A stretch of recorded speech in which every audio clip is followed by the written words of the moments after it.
Hi, Bother Brigade. Here's what's bothering me today. We have not really had as many streamers on here as I would like to. It's been a lot of YouTubers. So we're changing that today. So with us today is KiraChats. So hi, tell us who you are and a little bit of what you do on the good old Twitch streaming service. Yeah. So thanks for having me. You're welcome. I am a filthy communist. Just absolutely don't watch my content. It's filthy communist content. It's full of feminism and veganism and anti-capitalism and anti-racism, and we are always standing Palestine and calling for the abolition of Israel and stuff. Some really upsetting concepts. So if those things upset you, want to stay far away. Well, knowing my audience, I think you've actually just strongly encouraged them to go and watch your content, which, again, links will be in the description down below. Got to do that for the good old YouTube. But yeah, so you're a streamer. When did that start? How long have you been doing this for?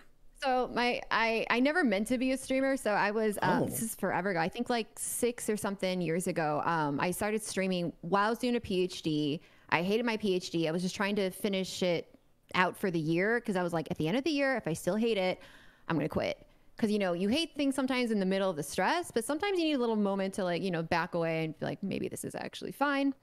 So while I was trying to survive the year, I decided to start streaming on Twitch straight from my PlayStation. Because on PlayStation there's a button that says share. You can press share, you can start streaming instantly. So it's really easy to do, and it doesn't require really much of anything. And so I started streaming gameplay, and weirdly enough, people started watching. And then, it turned into something that was more regular, and it turned into something that really gave me a lot of happiness, because I didn't really have that many friends ever, really. Never was considered a person that people would ever follow or look to as I've never had that kind of attention before. And so, yeah, I kept streaming. And then after the year was over, my first year of my PhD, I was like, yeah, I still hate it, actually, a lot. And so I quit my PhD. And then instead of going back to my old job, which was being an epidemiologist, and I was kind of tired of doing that. That's why I did my PhD, because I felt like I hit a wall, and I felt like it's. Anyways, if any of your viewers are in academia, researchers in academia specifically, I think they'll probably understand my exhaustion with that entire institution, and how I wanted to find something else. And I thought the PhD would help to lift up some of those barriers for me, but then I found that it introduced a bunch of really insulting ones that and I'm not going to do this. And so, yeah, instead of going back to my previous job as an epidemiologist, which again, I felt like I hit a wall with, I was like, you know what? I'm going to continue this weird streaming thing, because people are giving me money to do it, and we'll see what happens with this. And then now here I am, 6 something years later. I rebranded. So my name used to be Bad Bunny with 3 N's, because that was my PlayStation gamer tag. I remember, yeah. Then I changed it to Bad Bunny with 2 N's so people could find me. And then turns out there's a Latino rapper that goes by the name of Bad Bunny that created his presence. He became, he started his career after I named myself Bad Bunny, but that doesn't matter because he's blown up in global fame. So yeah. I relatively recently rebranded to KiraChats, because I'm sick and tired of people saying they can't find my YouTube channel, even if they type it in literally, because they keep finding music videos from this guy. And good for him. Good for him and all his success. But it was difficult for me to find any sort of get any kind of discovery on YouTube. So I changed my name to KiraChats, and I chose Kira because I love Star Trek, and I love Star Trek Deep Space Nine, and Kira Nerys is a character that resonates very, very strongly with me. She's a boss bitch. What can we say? Yeah, she's awesome. I love her. And I love that she identifies as a terrorist, and she takes pride in that label. I think that's really wild. And we've been demonetized. Awesome. All right. Okay, can you bleep that out then? Yeah, no, I forgot that. No. You know, we're meant to have some fun here, and as long as we're having fun, it doesn't really matter. Which again is why I still am surprised that I have patrons. They also keep the money coming in on the regular, even right now with the crisis going on. So again, shout out to the patrons specifically in this video. But like, there's a couple of questions now I have for you. Just kind of brought up a whole bunch of things. So first off, what was your PhD in? That's the first follow-up question. It was in biomedical and health informatics. I have no idea what that means. It honestly, no one does. Okay. All right. Don't worry about it. Can you grossly oversimplify for us? Yeah, it's basically like systems of health information and stuff, like gathering health and disseminating health care related information. Okay. Yeah, like, so what I was going to try to do was to build like a dashboard for healthcare workers to see like what the infection situation is at the very, like, as close as we can get to like the real time infections, like state of infection at any particular healthcare facility. Like there's this many cases of, at this point, COVID, there's this many cases of norovirus, this many cases of Clostridium difficile, so on, so on and so forth, because that information is typically not accessible for most healthcare facilities. They typically have to do these like retrospective studies that take a really long time. And then by the time they figure out that there's an infection, it's like 3 years later. And so it's already run through the population. Already, right? Yeah. We hope that people did the right thing to try to contain it. But yeah, so yeah. But I quit that, so it doesn't matter. Oh, fair enough. But then also you said that you were studying to be an epidemiologist. That was your previous job, right? Yeah. So I have a master's degree in epidemiology. I'm a published like epidemiologist, like scientist person that's worked in infectious diseases, and people ask me if I'm glad that I left the industry or the industry institution, whatever you want to call it, before COVID. I honestly am. Like, at first, I think it would be really cool to be part of something that was like, like really historic, really like, monumental in human history, this pandemic. Now it's just like, I get infuriated just being an epidemiologist in the past and having to grapple with like the immense completely disposal of any public health safety measures. Like, actively working in that industry right now, I don't know if my sanity could like maintain itself. I mean, it's already hanging on by a thread. Let's face it, I don't think any of us are doing particularly well, but I think it would be even way worse to be like working in that field and like watching the statistics and watching as all these healthcare measures are just being like, just completely disposed of by the state, by grocery stores, by what have you. Also, I was already really kind of frustrated. And again, if any of your viewers are in academia, they'll understand like the nature of how scientific research works under capitalism, and just the egos that are present there too, just like the hierarchies that within that industry. It's just a really dehumanizing, exploitative, frustrating, not about the science, but about clout and money, essentially, like field. It's not to say that good research doesn't happen. It does, but there's so many not anti-science barriers, and it's just something that was already frustrating me. So on top of that, all the coronavirus stuff, I think, would ultimately have driven a stake through my heart. So, fair worked enough. Out the way it did. And it's actually good that you bring that up, because in the previous episode of Progressive Profiles, we had a very awesome chat with Dr. Dan Wilson of Debunk the Funk, a YouTube channel that debunks like COVID misinformation and like medical conspiracy theories and stuff like that.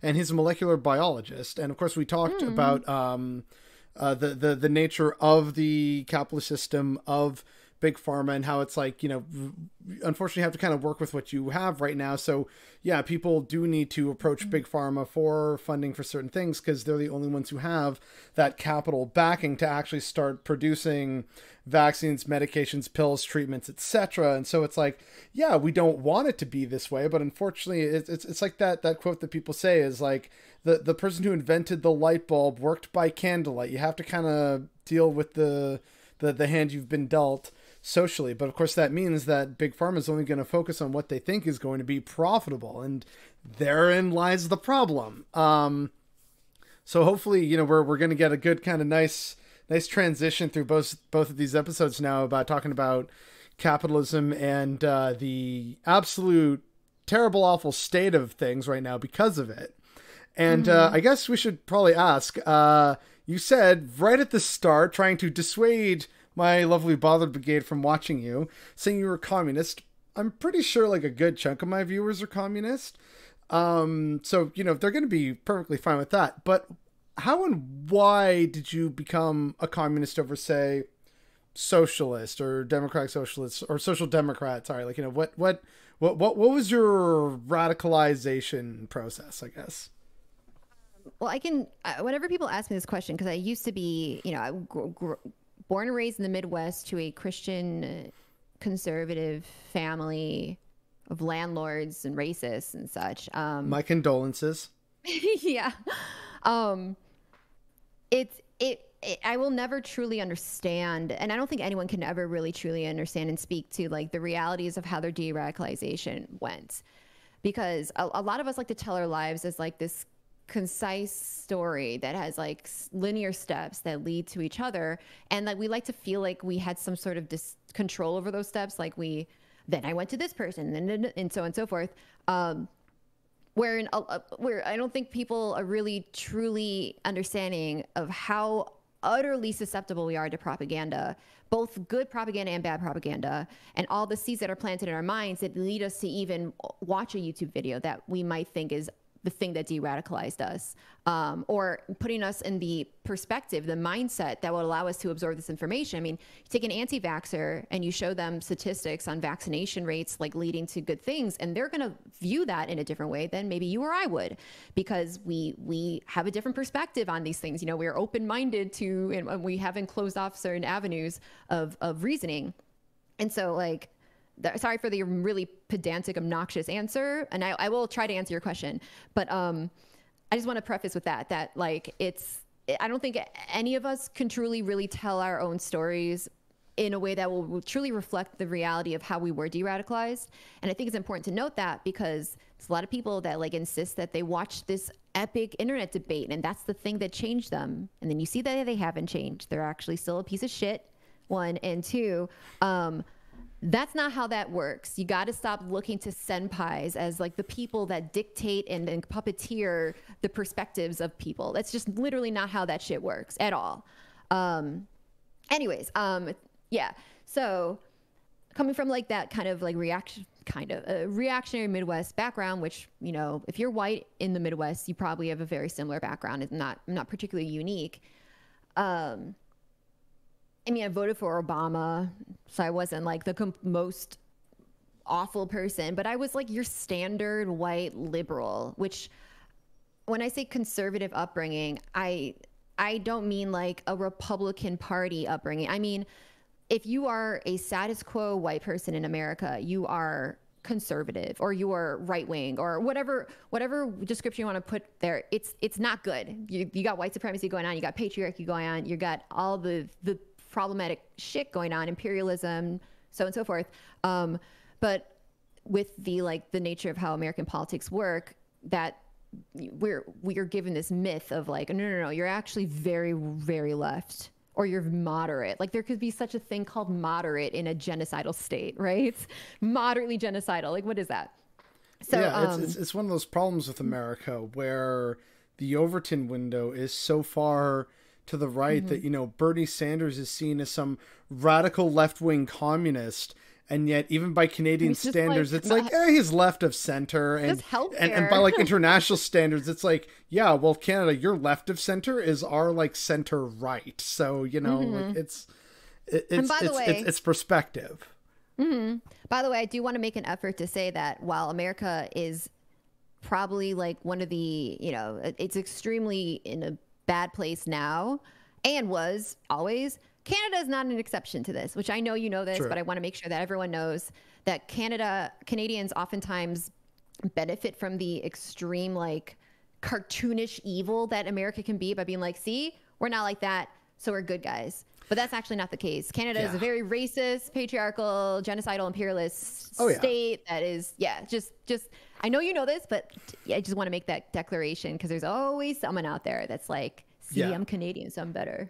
Yeah, a lot of Americans, unfortunately, due to, you know, the blissful ignorance, if you want to call it that, see Canada as like the better version of America. You know, they got actual progressives up there in healthcare, and you know, they're actually thinking about implementing more leftist policies and stuff like that. You could say it is a better version of America. You could say that. And it's like, I don't mean that as a compliment though. Well, you know, some people do, some people don't. It's a whole mixed bag thing, but you know, that's definitely the vibe I get from a lot of, you know, understandably well-meaning Americans of like, oh, you know, Canada's actually super nice and progressive. And then I'm sitting here like, so we've only checked a handful of residential schools and the number is over 10,000 unmarked child graves. We still have the vast majority of residential schools to look through. So, yeah, it's a genocidal state. We haven't honored the treaties that we said we would honor. No, but that's all over, right? That's before, not the now, right? Canada's better now, right? No, we are still sterilizing Indigenous women. In fact, what? You're still stealing their babies? Literally, we're also stealing and holding hostage Indigenous babies, basically saying, hey, we've seen the situation. We've seen the situation at your home. And we don't think you should have any more kids, but we'll let you keep this one baby that we basically kidnapped from you if you sign this form agreeing to be sterilized. I'm like, oh, okay, so we're just doing the whole eugenics thing. Okay, neat. So yeah, Canada, not great. I could rant about it for hours, honestly. And again, no offense to America, but it's like when we only have America to really compare ourselves to as a neighbor, it's very easy to feel superior because the bar's on the fucking ground. It's like, look at me just like clearing the bar. It's like you had to literally step over it and not trip. Like it's like, not exactly a big deal. Whereas like I would love if we actually compared ourselves to other nations that were doing great things and thought like, okay, let's figure out how we can do that in a way that works for us here, but also be better at it. So it's like, who's got the best healthcare and how do we beat them? Who's got the best education system and how do we beat them? Who's got the best, you know, pharmacare, dental care, environmental policies that are working? What reconciliation looks like with Indigenous people? Like, who's actually doing the good work, and let's copy them, but let's also do it better so that we can truly be number one. But instead it's like, hey, we're not a total dumpster fire, we're just a dumpster, and that's better. And it's like, can we not be a dumpster? Like, by the way, this conversation is off the heels, like you said, of my stream, but I ranted about this today, so I'm just going to continue a little bit. The comparison that you gave, like the Canadian like perspective when they look at America and they're like, we're not that, so we're good, is the way that I think of debate bros or people who make their careers out of dunking on right-wingers. Like, they're the Canada that dunks on the worst, obviously arguably objectively worse entity, but then like does it as a display and performance of how morally righteous they are without having to do any sort of like any sort of real humility. There's no humility. There's no like introspection, self-awareness, ability to say, oh, I messed up. You are right, I am wrong, because it's all about this performance of like this domination in the marketplace of ideas and morality. So yeah, it just made me think of that. So I often do. I don't necessarily always vocalize it, but that does touch on another point that I've been trying to get more people to kind of internalize or recognize, which is that politics in America is a game to people. It's spectacle sport, and the very same is true of the debate sphere. Now I know that there's a bunch of good people in the debate sphere, or like they're well intentioned, but like it's still a very problematic thing. I see you shaking your head. We'll get into that because like I think I know who you're talking about. The various people, not just, you know, one person. Yeah, we don't have to name names. I'm just gonna say straight up that anyone who even associates with people that are in that sphere are rotten to me. So, not to make it too spicy of an episode, but I have a lot of experience with these people. That is my professional and personal opinion. Okay. And I am never contradicted on this. But we don't have to talk about it. I don't want to like, you know what? I don't want to be divisive here. No, it's okay. And again, I don't disagree with you. But just like the thread that I'm pulling on is that like I know that there are people who want to try and get into that to be like, you know, oh, I have the opportunity to, you know, explain something to people, reach out, and it's like, okay, there are some people who have the best of intentions. However, my problem with the space as a whole is that it undertakes like, quote, exercises for the sake of the exercise when it doesn't actually need to happen. Like several people have made the comparison of, do trans people deserve human rights? So let's actually have this debate. And it's like, why is that the debate? And not like, hey, does pineapple belong on pizza? Arguments for and against, right? Like there's something really dehumanizing and like ridiculous about the aforementioned aspect. And it all ties in again to the main point that I want more people to internalize, which is why I'm never going to stop saying until it becomes more widely accepted, is that in America, stuff like this is a fucking game. People have their teams. So whether it's, Team Democrat, Team Republican, Team Red, Team Blue, like, up here in Canada, like it's always a spectacle. And so no matter, what's in the debate or the YouTube video about, so-and-so owns, destroys, obliterates so-and-so, it's like, hey, look, noble team members, our team did really well. Yeah. But like, what meaningfully happened? Were people's minds changed? Was action on a subject meaningfully moved forward? Are, policies suddenly changing as a result of this? Like, is someone admitting shame and defeat and skulking away forever? Like, no. And everyone, because of their biases, are already just like, yeah, Shapiro's the greatest mind alive. Jordan Peterson is brilliant. You have people who are stands for Hassan Piker. It's like, everyone... This is not how actual real life and society works. Like this isn't a game. People's lives are legit at stake. The planet is burning, and we have just a massive amount of wealth inequality that continues to go unaddressed by either party because they're all part of the ruling class. It's like there are bigger things to focus on than trying to score political online points and go clout chasing. We have very little time left. Why is this a thing? So like, that's my kind of main problem with like the whole like debate sphere and just like the nature of what passes for American politics in general by virtue of it just being like, yeah, look, we got them on these, like we're winning right now. So much winning, whether it's, Democrats or Republicans, and people find justification for why they're actually winning somehow. And I'm just like sitting here like, you know what, this is why I just work on my IRL projects in the background, just like, okay, what's a problem that needs solving? Can we actually work towards it? Let's start doing that, as opposed to like, and like, yes, I dunk on Ben Shapiro sometimes, but like, it's definitely not the focus of my work in my channel. A dunk here or there, obviously that's fine, but like, it's, I think we're talking about another level of like your entire existence in politics is a dunk fest. It's just about dunking, which I think is also indicative of toxic masculinity. It's also indicative of like, honestly, every system of oppression fetishizes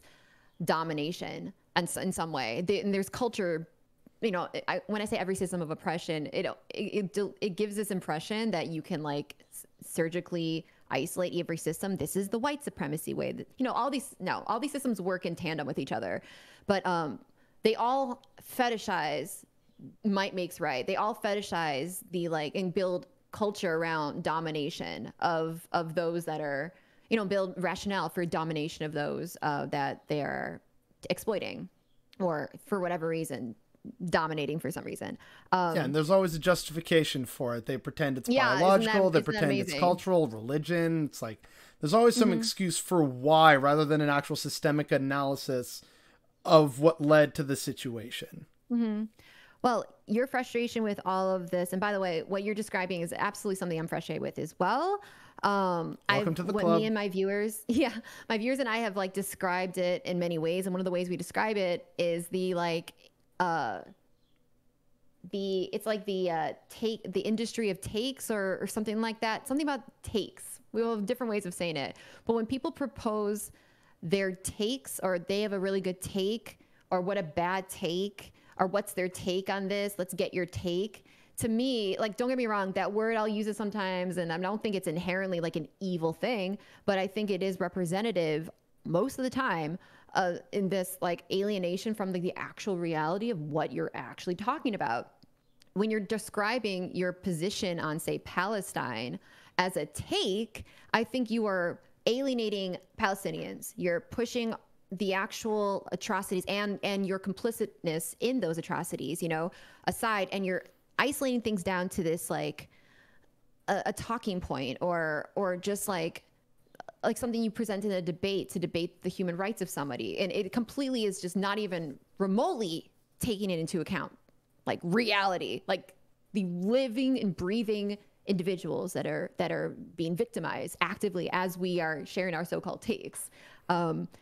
So yeah, I have like so many rants on all the things we're talking about. I'm trying to like keep it down, but I see why you're a streamer with a ton of support, just always able to rant about something. People have said, that I'd also be good at streaming, but like with all the other roommates here and like different hours, it's like that there's no way I could make it work consistently. 7 to 8 hours a day, every 5 days a week for years. You learn how to just like off the top of your head. Fair enough. And that's not always a good thing, by the way. Some people need to learn to shut up. I sometimes need to learn to shut up. And like I have a whole history of like becoming this political, and by the way, I'm still a work in progress. I'm not like even remotely done, and I don't think it's ever healthy for anyone, especially like white people, to ever say that they're truly ever done with their like political progress. Like there's always something to learn. There's always a perspective that needs to be listened to and learned from. And there's always capitalist recuperation happening, where capitalism sees progress that we're making and goes, how can I find a way to commodify that?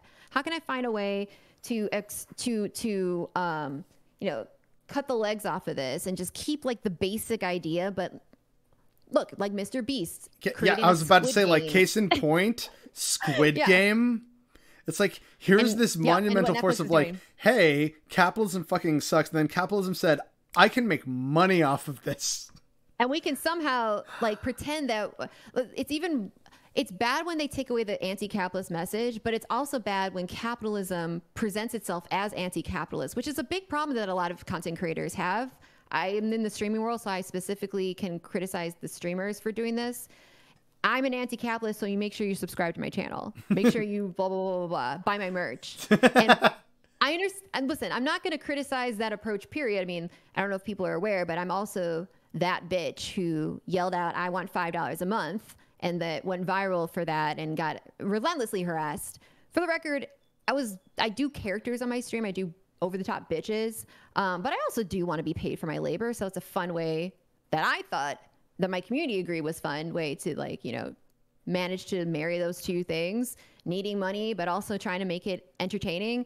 But misogyny doesn't really think that that's appropriate for women. So I still to this day get harassed over this because of horrible misogynistic YouTubers that made their careers out of bash me over it. Anyways, I'm not one to say that people shouldn't be paid under capitalism, or that we somehow can be anti-capitalist and not exist under capitalism while we do that. Like, that's not possible.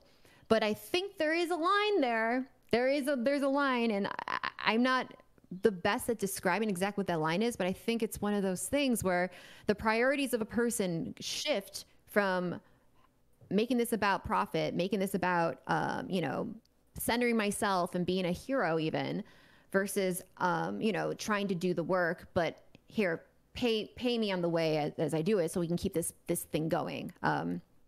So yeah, I don't know why I'm bringing this up, but yeah. No, I like that's good to know, like a different perspective on it. I operate from a different perspective because I have my own full-time job. And so the whole YouTube and this stuff is stuff that I do on my free time. So I've never had the same need or impetus to make to necessarily go viral, which also goes back to your point about takes, is that people have to use language and terms that can be relatable to the online marketplace as far as like leftist content as a consumable product can be. So that's why you also see a bunch of other streamers being like, hey gamers, or like welcome gamers, all that stuff like that, because that's kind of like a part of the common digital vernacular right now. So, and having to talk about certain things, even if you may not like the concept or it's not something you really know a lot of, you're kind of like, well, everyone else is talking about whatever it is, the January 6th hearings, or something really wild that Marjorie Taylor Greene said today. Like it's always kind of like, you have to follow what's passing for the news cycle, which is determined by a capitalistic algorithm. Because if you are relying on this as your source of income, like, well, you gotta eat, you have bills to pay, so yeah, you're gonna Right. kind of do what That's what, everyone else yeah. is going for. So in that sense, I'm like, quote, liberated from that. There are some times when like I do comment on a more mainstream thing, but that's like I usually, not always, but usually try and find an angle or like mention something that people haven't been talking about with regards to whatever that story is. But it's not like, me being a reaction to like, here's like me reacting or like my take on whatever unhinged thing Jordan Peterson said recently. It's like I've already dealt with him once when I felt it was relevant. I'll deal with him again when I find it's relevant again. A part of me is tempted these days because it's just how much he's in the news, but it's like there's bigger fish to fry, in my opinion. Yeah. But again, that's kind of like, you bring up that valid point of having to kind of do stuff like that because this is your job. You rely Yeah, on streaming as your source of income, which is obviously something that I can't, like, it's not that I don't understand, but it's not something I can fully relate to because I have my own IRL job. And thankfully, like, it's not the best job ever, but it's a halfway decent job that pays an okay salary. So I'm in that space where it's like, I could do better, but like right now, like I can save up, I can spend a little bit, I'm covering my expenses. So like it's okay for now. I'm okay with this before, and like, save up a bit more and then see what happens in the future. But you also brought up misogyny, and I do want to talk about that because fortunately, as a streamer and a woman and also being outspoken, I can only imagine the shit that has come your way. I see you grimacing. So yeah, like, tell us, there's always that misconception that, it's so easy to be a female streamer on Twitch. You just gotta like, be pretty and like immediately get, donations and people buying your Amazon wish list and all that stuff. But what's not seen is like stalking in some cases, outright, misogyny, trying to talk over people. So if you're willing and comfortable sharing it, what are some of the unfortunate realities you've encountered while being a lady streamer on the Twitch and also YouTubes? A lady streamer. Yeah. Oh, geez. Trying to get my word counts in, right? I mean, the $5 a month thing is a really kind of like really solid textbook example of that. Woman on the internet wants to be paid for her labor and does a character that should be seen as over the top. And even if someone didn't think it was over the top, it still goes back to the first point, which is like, why do you have a problem with a woman that's like demanding being paid for her labor? Whatever. Anyways, many men on Twitch will demand money. Many men who very misogynistic men, wouldn't you know? It's not like necessary to demand money, but it's interesting that these are very misogynistic men that have very misogynistic communities that will say like, I won't play this video game until I get 100 subs. Give me 100 subs. I've seen and that. Then, yep. Yeah. And they do not go viral. Nothing happens. In fact, those same viewers will come to me to complain that I'm entitled, that I'm a greedy bitch, that I'm so and so forth. And they will certainly not accept the idea that I was also doing a character. They cannot comprehend that a woman would do a character and that they would ever be duped by it because clearly they're huge, big brained men, boys. I play whatever. 4D chess in my sleep. Right. And they also assume that women are malicious, calculating, deceptive, predatory, what have you. And so all of these different, clearly incapable of ever telling a joke, incapable of doing a caricature or persona for their stream. And so that all culminates to like, now it's been years upon years upon years of harassment. So people are still trying to make react videos in different parts of the world.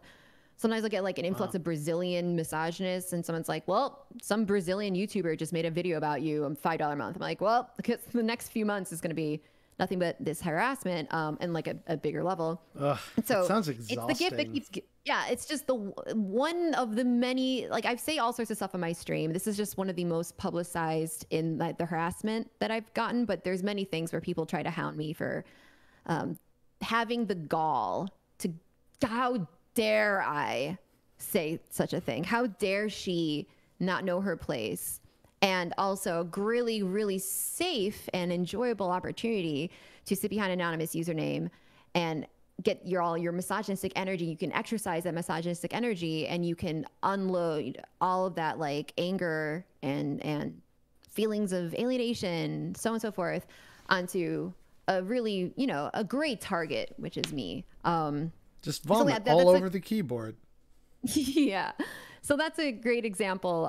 Some of the figures that capitalize on this: PewDiePie, H3H3, Moist Critical, some other people. I'm trying to thought. There's I know Dr. Disrespect. Lots of these like larger content creators just completely just buying into the whole thing and using it for their own views and using it to just continually harass me. So I'm still getting harassment based off those videos they made. And it's very, very frustrating, but it's just one of the many things that I deal with as an outspoken woman on the internet that, God forbid, demands money and does characters. So again, it goes back to the point of like, hey, this is your livelihood, right? So yeah. Like, it makes it difficult. Like, chat, you want to maybe think about a bigger perspective here for a hot second? Well, that's also part of it is like, and I do think that this is an interesting way that patriarchy, capitalism, and all these systems kind of like, they all work together, is like a lot of these boys, while being fans of men that demand money, like they're not criticizing them on that, but they'll criticize me for demanding money for my labor. And they will insist that, I shouldn't be demanding money. This should be just something I do for fun. How dare I like try to demand money for my labor?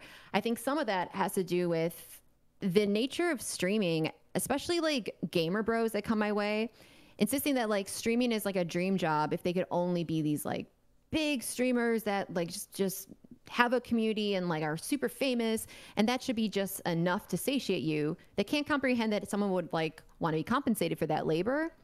But especially I think the misogynistic angle comes with like a woman demanding it, because they're not going around to men. They're not saying shit to men that are demanding money. So I think it's like just really down to how dare women want job? How dare women want money for her labor? She should be producing for me. She should be entertaining me. She should be, all the You should be an object that I can consume.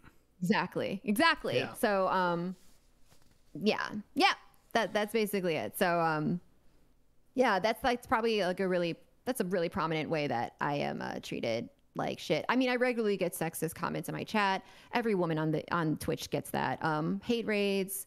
I'm also the victim of transphobia. I'm not trans myself. I'm a cis woman, but like a lot of women on the internet get this treatment where the gender understanders log on and they insist that they can know. Like we can tell. Transphobes have said that they took my screenshot and have measured my Q angle. I didn't even know what that was. Measured my skull shape with like their internet, like online calipers. That doesn't remind me of bogus racial science from the 1800s. Not at all. No. These people aren't racist. They never even mentioned race. So how could they be racist? And they insist that I'm secretly trans and also therefore trying to trick people. So really weird, just weird shit like stalkers and so on and so forth. I mean, all sorts of stuff.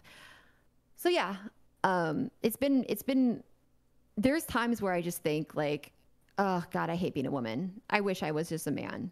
And not in like a liberating trans kind of way, but like in a really kind of like depressing way and that's the point of these systems. These systems are meant to make you feel like you can't fight back. You should just be ashamed of what you are, to remain small and out of the way, and only make yourself known when your overlords, your masters have deemed you useful, have deemed you like entertaining, or deemed you whatever. Or you are a convenient shield from further criticism. So it's like, oh no, we can't possibly be homophobic. Look, see, here's our token gay person in the fascist club. What? No, we're totally not transphobic. Look, here's our token trans person in the fascist club. And it's like, that's kind of the exception, not the rule here. I wish people would understand that and see that. It also like goes to show how little, either by ignorance or like willful ignorance, reactionaries like they don't understand. We're talking about systems of oppression here. Which systems of oppression. You can't, if you are a racist, standing in proximity to a black person doesn't like take away your racism. It doesn't take away racism as like a system either. If I'm anti-racist, racism is still a thing, right? And so it's just like complete, like we were talking about before with like the Squid Game stuff. It's like the similar shit. It's completely stripping away all of like the relevant, really relevant parts of something and sanitizing it and making it just like a label. And so more female drone pilots would be considered feminism, according to these people. Like, no, it's not. Yeah, I remember when there was that whole CIA ad, like, I'm a woman, I'm working for the CIA, and like the universal like response was like, more female committed war crimes. Yeah. It's like, oh, women, God. But we're not going to talk about that because they're brown women.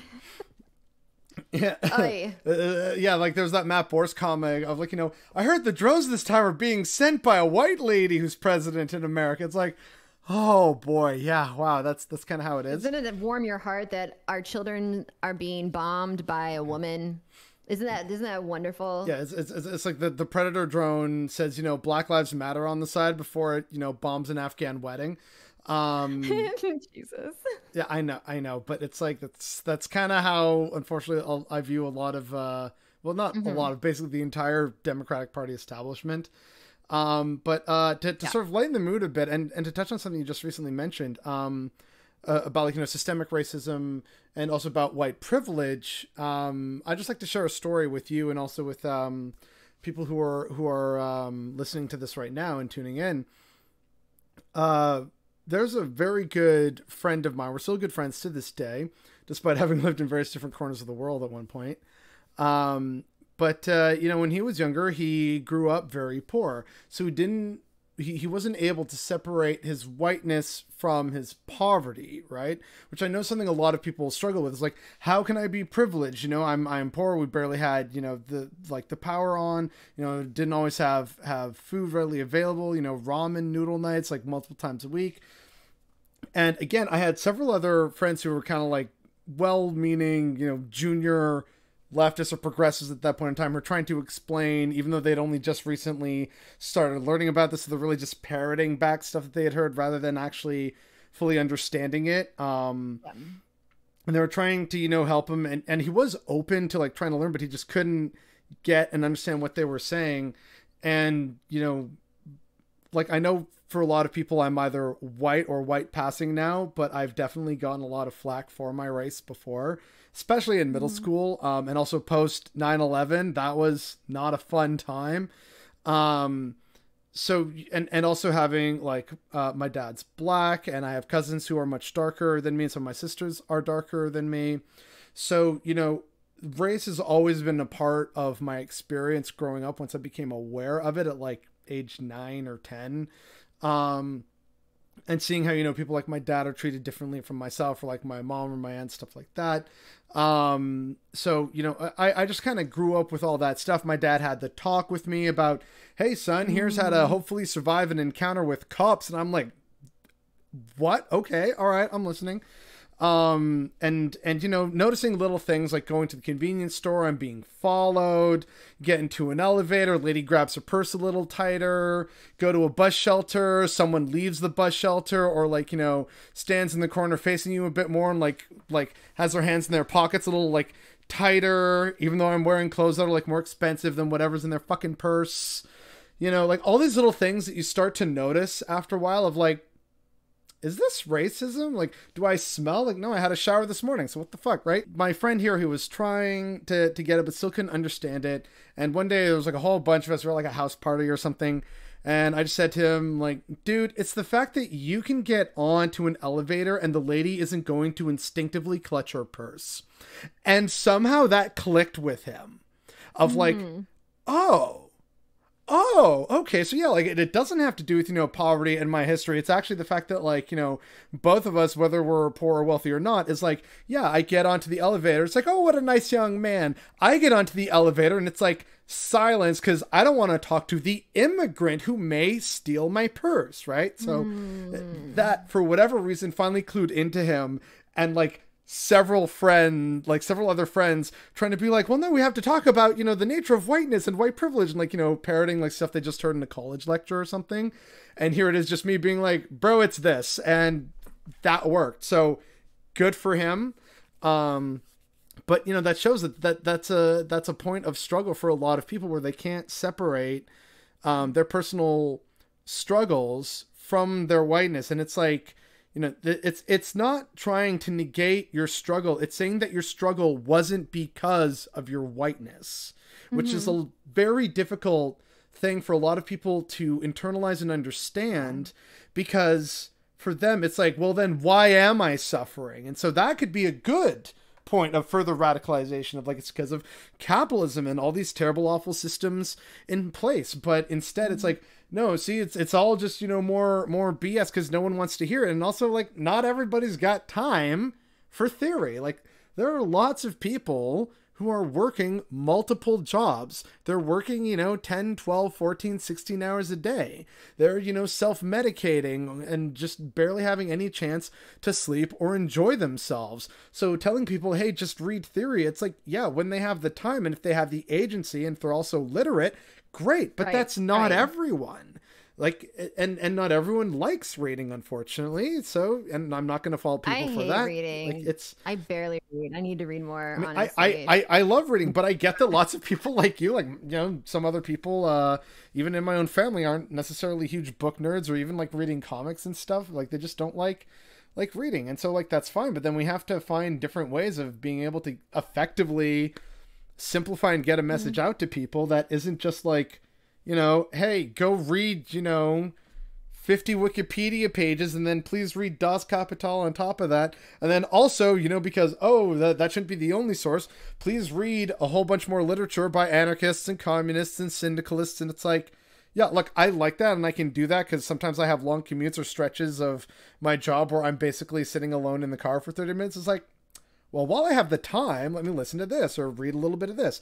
But that's not everyone. Not everyone has that chance, that opportunity. So, or again, likes reading. So, there has to be more to our approach than, read theory or, dude, just trust me kind of thing, which unfortunately, the right gets away with because it's very simple, easy, digestible boogeymen that people could, for whatever terrible misleading reasons, believe as like, oh yeah, it's totally, yeah, it's the woke schools that are ruining America, but really it like speaks to some kind of deeply internalized sense of dread and suffering because everything is getting more expensive and more difficult to maintain, and the situation hasn't gotten better no matter who you're voting for, and no one knows what to do in that situation. And then along comes, someone like Trump saying it's corruption, it's the Democrats, it's QAnon saying it's like satanic pedophile lizard people, it's Alex Jones saying, the demons in the ruling class, and it's like you're partway there, dude, but like there's just more to it than that, like it is so deeply frustrating. Also, like it shows how like easily it is to when people are needing answers and this is a really vulnerable place and feeling scared and suffering, how easily the right can just swoop in and then just be like, it's the Jews, blame the Jews, and they, it's all them illegal immigrants on the southern border, like yeah. It's important that we be there to help. I mean, especially for instance with like crypto crash, NFT, or all these bullshit, but now they're like especially bullshit, right? A lot. I'm not talking about like the pieces of shit crypto bros that are still pieces of shit. I'm talking about like, your buddy that bought into this idea, that thought they could trust a billionaire because they thought, oh, billionaires is where you get your like financial advice from or whatever. And then they lost like everything. Some of them lost everything in this. Yeah. They lost everything. A lot of those people are looking for community. They're looking for answers. They're looking for support. They're in a really bad place right now. And this is something that at Red Planet, the show that I do with Sophie from Mars, Conquest of Dread, and DJ Mule on my channel every Sunday, we try to, instead of like debating people or trying to like find a right winger and be like, let me tell you why you're wrong and let me tell you how to think differently or whatever, we try to encourage people to do actionable things, because I think that the rhetoric, the conversations are important. That's an important part, you know. I don't think having no conversations about these ideas is going to be helpful. I think like your conversation with your friend about like white privilege, it's an important conversation to have. And like, I don't think these ideas will just magically, organically sprout in people's minds. I think it's important that we like just straight up educate. Yeah. But I also think that the conditions that we are exposed to can provide for its own form of education. For instance, as a communist, for me, a lot of people tell me like, well, how could communism even work? Like, it's never worked before, blah, blah, blah, blah. They have all these ideas of what communism is. And to be fair, they're... everything I don't like is communism. You're right. Everything I don't like is communism. And to be fair, even amongst communists, there's debate over what communism is. I'm aware. Like, oh my God. Yeah. But I'm more interested in how can we create communism today? And how can we, because there's so many people that are vulnerable, that are in really bad situation right now. They're hungry, they need to be fed. They're homeless, they need homes. You know, all sorts of things. They're sick, they need medicine, they need health care. They're not safe. How can, you know, they need safety. And cops aren't going to give you that, right? Nope. So instead of waiting for this like big revolution one day, whatever, which by the way, won't just happen without people organizing and making something happen. How about we create that today in whatever little way we can, demonstrate to people that are not knowledgeable about these things, that you don't have to even teach them. You don't have to tell them Lenin. I mean, you could later, but you don't have to say Lenin or Marx or any of these people. You don't have to name, you don't have to say the word communism at that point. You can just show that when they're hungry, community can provide for you. When somebody is being dragged out into an immigration van to be, you know, taken away, that anti-raids are possible, that your community can come out and block the van and be like, no. And that will literally stop you from being immigrated or like, you know, forcibly deported. Thank you. Deported. You're welcome. And I feel like that is such a great advertisement for community, for solidarity. And that's what we try to promote at Red Planet, not debating people, but instead to, it's based on the premise that capitalism has failed, communism is inevitable, but it's not like we can't just treat it as inevitable, like it's going to happen. We have to make it happen, and we have to like take care of each other, because I don't want to die prematurely because of avoidable circumstances, because we didn't organize fast enough or well enough. You know, a lot of people are suffering. A lot of people have died, are dying, you know, like things aren't great right now. We can't keep waiting for an overlord to give us a crumb. We have to make our own reality. And so that's the basis of Red Planet, is to give people actionable things. We bring guests on every Sunday. We give our chatters homework. So you don't have to do it, but it's like homework, like join a union, get to know your neighbor, buy a first aid kit, you know, learn CPR and stuff. Like, way ahead of you on all that. Yeah. So yeah, cool. That's awesome. Yeah. So, as much as, I'm not trying to discourage, talking to people and educating. I think that's really important. But a lot of this, like, almost like a pathological, like, need to have to locate reactionary people and try to like debunk them to their face. And that's how I do politics. That's a waste of time. And you're centering the worst people instead of like the people that are victimized by these systems. We need to look to those victims. We need to help them. And I think that will provide a lot of propaganda for what we're trying to do here. And I think if anyone's disagreeing with that, I think that's how you know they're full of shit. If someone's like, don't join a union, or someone's like, don't feed hungry neighbors that are needing food, I feel like that's you don't need to even label your ideology to know that person is probably not part of our movement, because no one should disagree with shit like that.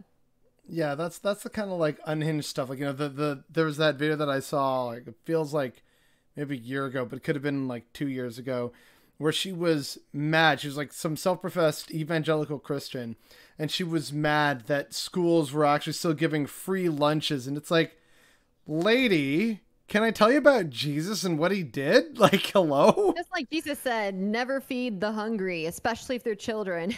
Yeah, like, just some of that stuff, I just think, like, how far down, like, some rabbit hole of terribleness are you that you look at that and you see hungry children and you think, well, no, they need to suffer more. Like what that to me is wild. Now, I'm not saying you have to, you know, truly love and support everyone. Like, you know, it's a tit for tat thing, but like something that I do find is that, especially having, you know, spent a fair amount of time out in the country, either in my youth or with my job at times, you know, you meet all kinds of people out there. There's like absolutely, I've delivered to some neo-Nazi households, unfortunately.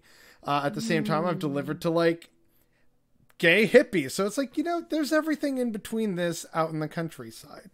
And I'm not saying that, like, you know, that means you have to work with your neo-Nazi neighbors. Do not get me wrong here. But, you know, there are going to be people, whether they're, you know, a fellow communist, anarchist, liberal, like whatever the ideology is, there's going to be someone else in your community who you absolutely fucking hate.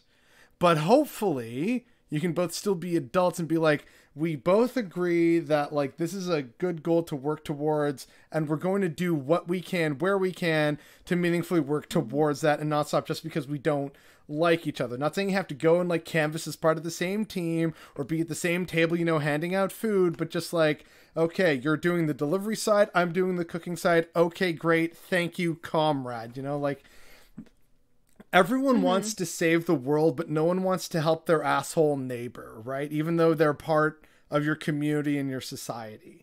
And that's a difficult thing for people to do. Like, I still struggle with it. I'm not saying like, you know, like, I'm so magnanimous, look at me, I'm a perfect little leftist. Like, absolutely not. But I feel like that's something that often doesn't get mentioned. And like, it's kind of like a similar play off of a Buddhist saying, which is that, everyone wants, I think it's something like, you know, everyone wants peace and love, but no one wants to help mom do the dishes.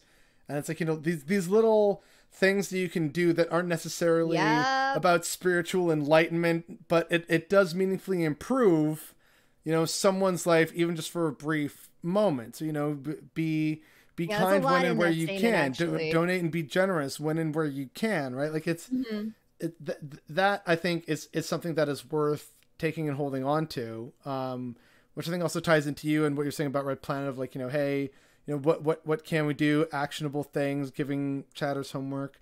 And I am glad you brought up Red Planet because I did want to talk about it. You already kind of just gave the details of kind of what it is, but how did that start? Like, was it your idea? Was it someone else's idea? It was kind of Sophie from Mars and I both had the idea together. I think I forget who exactly had it first. I'm just gonna say her because she's like a mega like factory for content and ideas and a genius. So like, I'm gonna say Sophie. But we both kind of, you know, came up with this idea that we should. If there's a lot of reasons we want to do the show. One, because it's extraordinarily needed. Like nothing like that exists, at least on Twitch that we know of. The most you'll get is somebody interviewing someone about like Ukraine. Give us your perspective, your takes, if you will. And I'm not going to say takes in the same way that I've been saying before, but it is still kind of in that same family. It's like discussing ideas, but like never expecting that you're going to get your hands dirty. It's just like it's just so we can exercise our brain and honestly give ourselves the impression that we just did activism because we share some ideas. And I don't think that like education stuff is necessarily not activism, but I do take a lot of issue with the audience absorbing like political streams and thinking, well, that was I did a lot of work today. I did a really good activism because I watched a stream. So yeah, it's not, if you just have this knowledge, do nothing with it. That's not actually activism. But education is necessary, so I'm not trying to say that this worthless stream. It's part of the bigger picture, part of the bigger process. Right. Yeah. Sometimes the education is good. Talking about, you know, more what's going on in the world, good. But there needs to be something more than that, you know, or else you're just masturbating, basically, like very publicly. So Red Planet was kind of in response to that. Like, we're like, nothing is happening. And I'm sick and tired of feeling like the world is getting worse and worse. And I'm just sitting here reporting on it. and not do anything about it. And I also know that like I'm not personally not capable of changing the entire world by myself, nor has that ever been a leftist perspective, and shouldn't be a leftist perspective that a single person is like a demigod changing things. You know, it's a collective movement, right? So how can we utilize our platform to bring about collective, like organized movement? How about we put on a show where we talk about these things? We'll talk about the good news. A lot of the beginning of the episode is talking about like good news that's going on, like unions that have been formed, or, you know, successful like protests that have successfully prevented a thing from occurring, or anti-raids. So that's good to see. Hey, this is our establishment is trying to hide this, because that is absolutely like super, super, super harmful for oppression, is to see people successfully like fighting back, battle against and like it. win against it. Yeah. There's a reason why this is how I feel like Bernie Sanders, like essentially like it's him being forced out of the race by the Democratic establishment. I don't think they are all that concerned with his platform. I mean, I thought they were a little bit concerned, you know, higher taxes, Medicare for all, maybe. Like he was just proposing these things. I think, and they could still block it when he was president. I think their biggest issue with him was the fact that him being elected would represent a success, a very public, extraordinarily hard to ignore success of like what collective action does. What like working class people are capable of doing, even if they're just working class people with like a couple bucks in their pocket, you know? So like, yeah, we try to bring light to these types of things, these like successes that the working class is accomplishing. And then we, you know, we bring on guests to talk about, you know, unions. We brought someone from the IWW on to talk about the IWW. And then we like discuss like the importance of unionizing, why unionizing is, why unionizing is important. And so all this is in response to like feeling like help. And I know all your listeners viewers can absolutely attest to this, feeling like the world is just like more and more out of control, feeling really doomer, feeling really black pilled, feeling like it's like you're in a waking nightmare. You're just straight up in a waking nightmare. I mean, and in many ways we are. Right. But the feeling of helplessness that's associated with that, especially when you see what the establishment does, it's like almost having fun with the emotional abuse that like, oh, we wish we could give you rights, but it's not okay. It's just not the right time.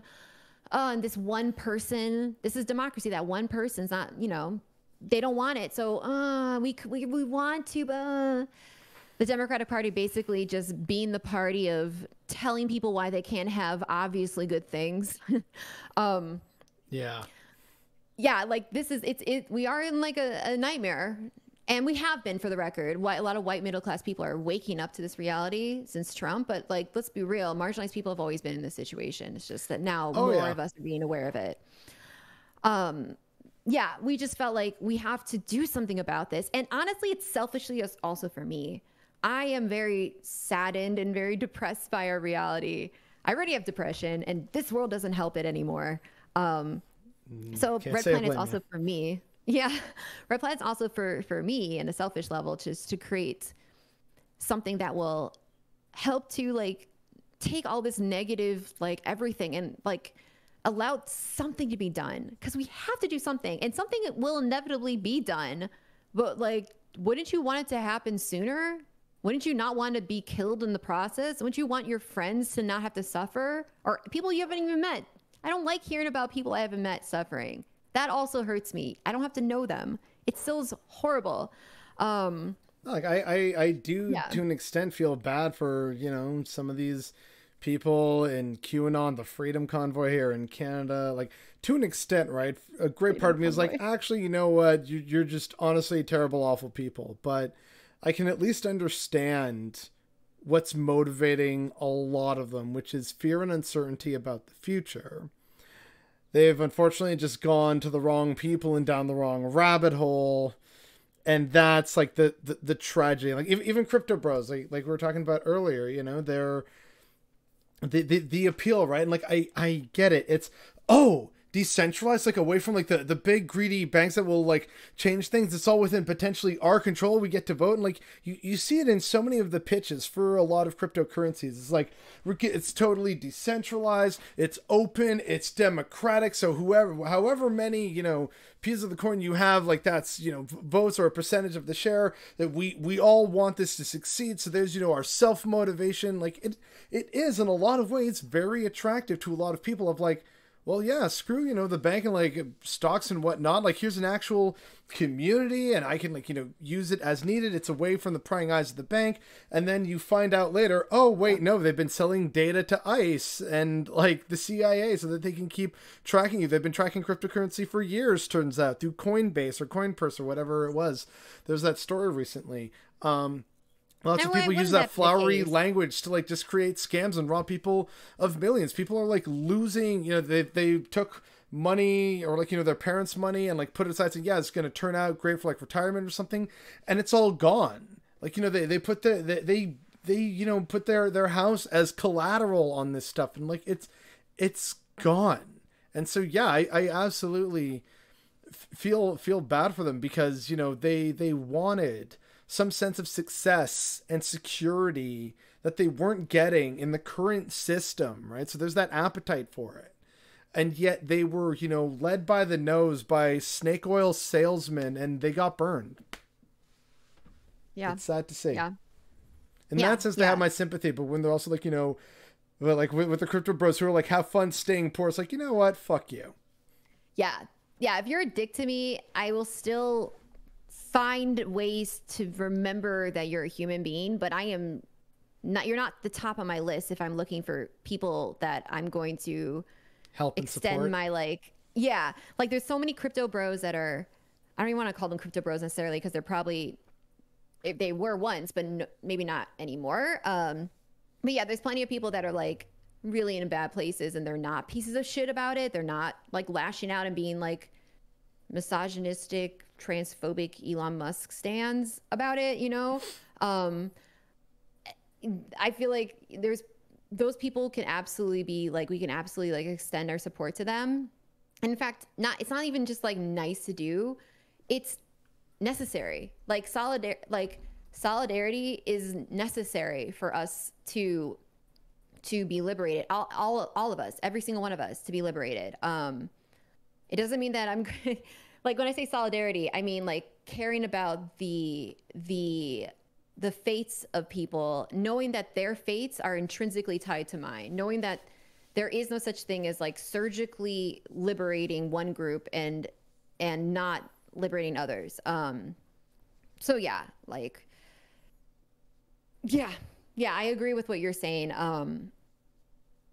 It's important that we, as painful as it can be, remember that these are people. This is one of the things that I really don't like when people insist on dehumanizing the enemy, or, you know, the ruling class, Nazis, so on and so forth. I know I absolutely understand the inclination to do so, but I think it's important that we remember that human beings are extraordinarily capable of horrible things.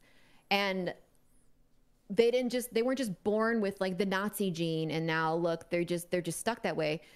There's conditions in our environment. And I know every single person watching will agree with what I'm saying, but when we dehumanize, we're not only copying the behavior of fascists, and not in like a trivial way, in like a very meaningful way that's very akin to what fascism truly is.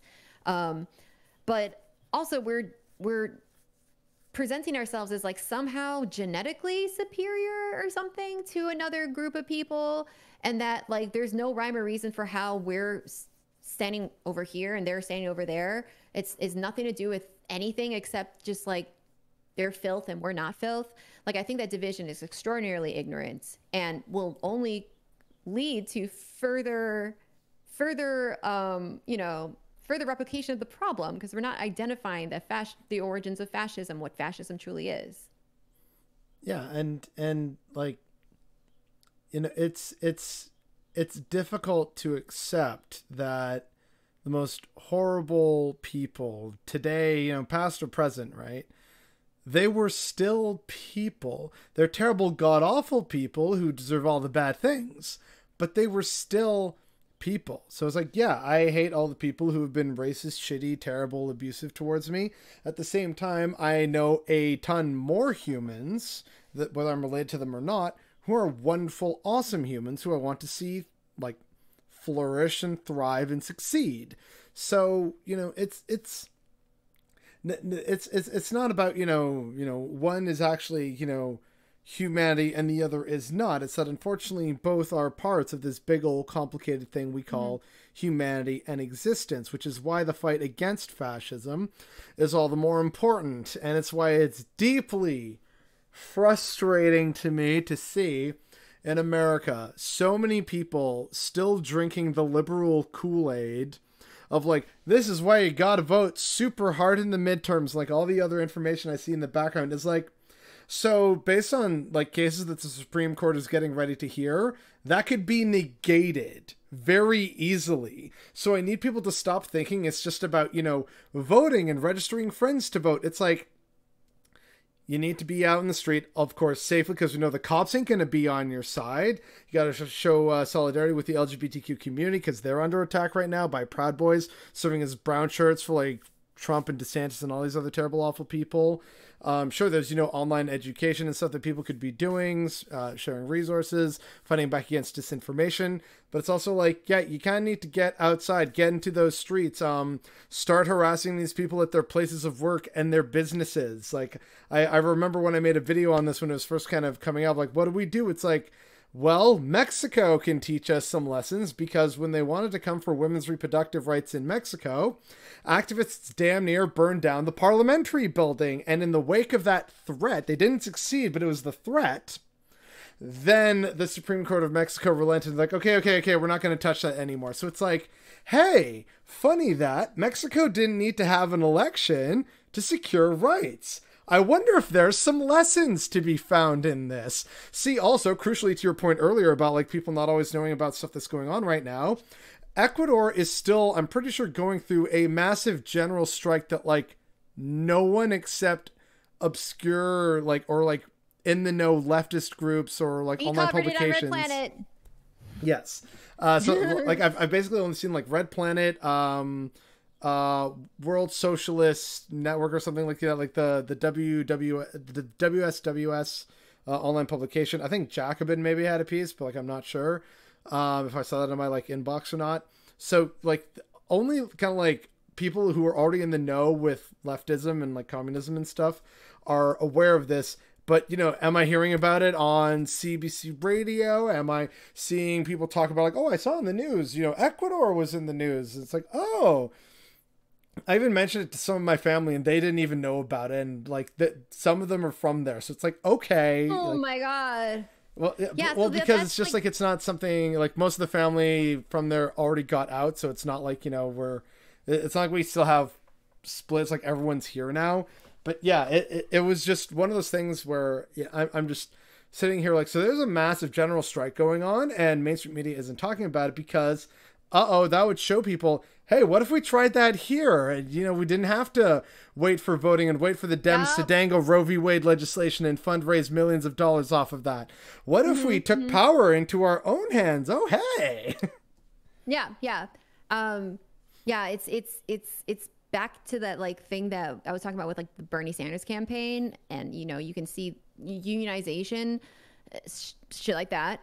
It's not only unions especially are effective. I don't want to say Bernie Sanders is equivalent to unions in like their effectiveness, but these are both have in common, unions and Bernie and other efforts. If they are successful, they showcase the power of collective action that does not go through approved mainstream channels. When someone is insisting that you go through the approved channels, go through the proper approved channels, what they're saying is go through the channels that I can control because I'm never going to let you do this. Or if I allow you to do it, it's still under my supervision. I'm still controlling every aspect of it. You're still under like you still are answering to me, and that completely taints that entire interaction. Like asking your mom for permission to go out with your friends versus just going out with your friends, right? So yeah, like you're absolutely right about this, like completely in the dark, like not at all any sort of coverage of the Ecuadorian general strike. And I think a part of it is also because it's in the imperial periphery, and imperial core doesn't want to acknowledge the even existence of the humanity of imperial periphery people, let alone that they are like human beings that are not actually happy about the exploitation that the imperial core is subjecting them to. But yeah, I do think that's part of it. But I think it's a huge part of it is like the complete dismissal of like the idea that you can do a general strike. Like when there was a general strike in India, who was covering that either? Like the biggest general strike in the history of humanity, I believe, was in India relatively recently. Like it lasted a year. Ago. No one, I didn't hear anyone cover it except for Red Planet. Like, I made a video of it, and there was a YouTuber. He doesn't seem to be active anymore, but he's from India. It was Left Click TV. Okay, Left Click TV, and you. Me once. Well, okay. No, I brought it up another time, so like 2, maybe 3 times. The biggest general strike in the history of humanity by like the working class against like a very fascist regime. People were dying, like, and still standing their ground against like the oppression that they were facing as farmers. And where on Twitch politics are people like actually discussing it and covering it? We got far more coverage for January 6th committee than anything else. And I have my complaints about that, but I'm not saying you're a bad person if you cover that, but like I really would hope that you would also cover things that actually matter, not spectacles put on to distract the masses with their like so-called, accountability theater, whatever it is. So. I mean, personally, I think there's a bit of nuance there in terms of like some people maybe actually kind of realizing, oh, this is actually very serious. And I think that as a baseline is good to kind of shove a bit of reality in the faces of some people who otherwise were kind of rejecting it. But is it solving everything? I don't think that's going to happen in terms of actual accountability. I still doubt there's going to be much of that, except for like one sacrificial lamb who's probably down on the chain. Like I still see Trump running in 2024 and having a chance to win, unfortunately. Right. So like, I don't think it's all bad. I think there's a bit of good to be found in the hearings, but I also don't think that it's actually going to like really change a whole. I disagree with this, by the way. For the record, I extremely disagree with this. I think it's pure theater. It is happening way after the events. Everything was before the events even occurred. People were on social media saying where they're going to do, making the plans openly. People were openly discussing, like taking photos and like, give me a break. Like Trump publicly like telling people to do shit. There's no mystery here. And then they're waiting like it was an attempted coup. We know this, and unfortunately, a lot of people aren't going to be punished for it. Yeah, I feel like there's no questions that need to be asked at this point. And if there is anyone just being like, I have no idea who's behind the insurrection January 6th, I think like that person is very, very much being a pain in the ass. Like, I don't think that person's a genuine actor, but that's my like, again, I think largely we do agree that like this isn't going to really change or do anything. I would just argue that even with the most ignorant, that, if that kind of helps them along or make them realize, oh, wow, that was very serious. It's like, you should have realized that at first, but hey, at least, you're finally recognizing something, which I know is, a low fucking bar, but I'll take what I can get these days. But I think it also does speak to, your notion of like a lot of people just covering the January 6th hearings. It also speaks to a lot of, not a lot of, but like, a very American-centric worldview. A lot of Americans don't tend to know or care, frankly, about stuff that's not happening in America unless it relates to something that is of interest to America. So, ISIS and the war on terror, right? And like, sure, now with like the internet, some stuff is kind of filtering over. Like people are talking about Boris Johnson these days because he's resigning. But yeah, in America, it's kind of like all I see is gas prices. From an American's perspective, everything I see is about gas prices, Biden, the Proud Boys, like the whole anti-LGBTQ hate and calling them and teachers groomers. and like the January 6th hearings. That's basically all I'm seeing and hearing from Americans about America right now, as opposed to, say, the bigger systems, the successes of unionization that are going on, not just in Starbucks, in a variety of different industries. The second Amazon warehouse unionized, not in North Carolina, or maybe it was in North Carolina. It was like somewhere, there's another warehouse. So Staten Island is no longer lonely there on the island. So, there was all this other good news, but it's like, I only see and hear about that because other people show it to me, or like I know the people making that content, like you, or the people at PLN, Positive Leftist News. Like that's kind of the only way that I know about this stuff that happens. I'm not seeing or hearing it from, my own media up here, whether it's Canadian or American media. And it's like, it is so deeply frustrating and also disturbing that, we're not hearing about this stuff that we should be hearing about. And last little thing about like Latin America and stuff is, I remember a couple years ago during the last round of elections when there was like the blue wave seemingly to continue in Latin America. And I remember then several publications in America and Canada for like about a week there in the wake of, I think it was probably even Bolsonaro's election. They said, is the left in retreat in Latin America? And it was all about like, the ascendancy of conservatives and like new conservatives. And is this the death of liberalism or leftism in Latin America? Have they given up on socialism? Is Venezuela next? And here's me like already knowing enough about the hemisphere of like, so this goes in waves. We're probably going to see a pink wave. And then of course, oh, look at that. Now we have a pink wave moving through Latin America. Suddenly the media is silent about that. Where's all is this the death of conservatism in Latin America? Where are those articles, motherfucking mainstream media? I'm not seeing that shit too often. Like, to me, it's just so clear. The bias and the bullshit, and like, oh, when it serves us, oh, look, isn't this so great and wonderful? And then when it's not suiting them, it's like, there's nothing going on down there. The good retirement properties in Uruguay. Yeah. Nice there. Nothing about the government. Like, it's ridiculous. Yeah, I mean, like, what you're bringing up is how do I say this?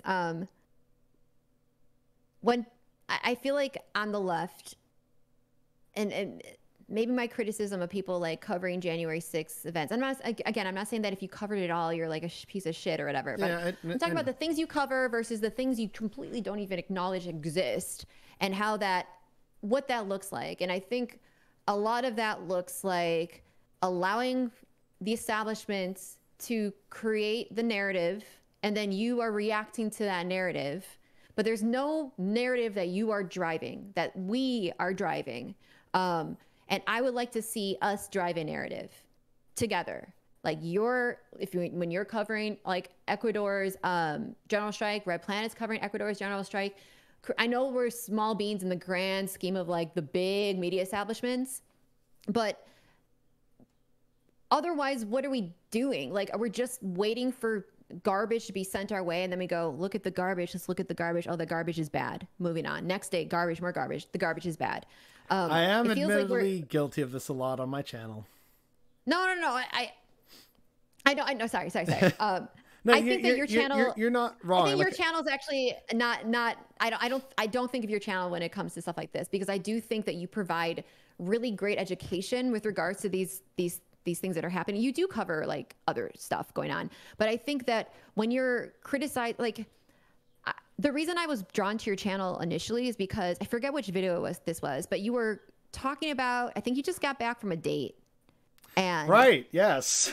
You just got back from a date, and you were talking about how like, I forget exactly. I watched it a few times and I just don't. So I think the one that you're talking about is like the first one I make is like, I did a recent one as part of another YouTube collaboration about my problem with online dating, just how it's been like commodified, and it's like you're going through someone's resume and it's very weird and impersonal.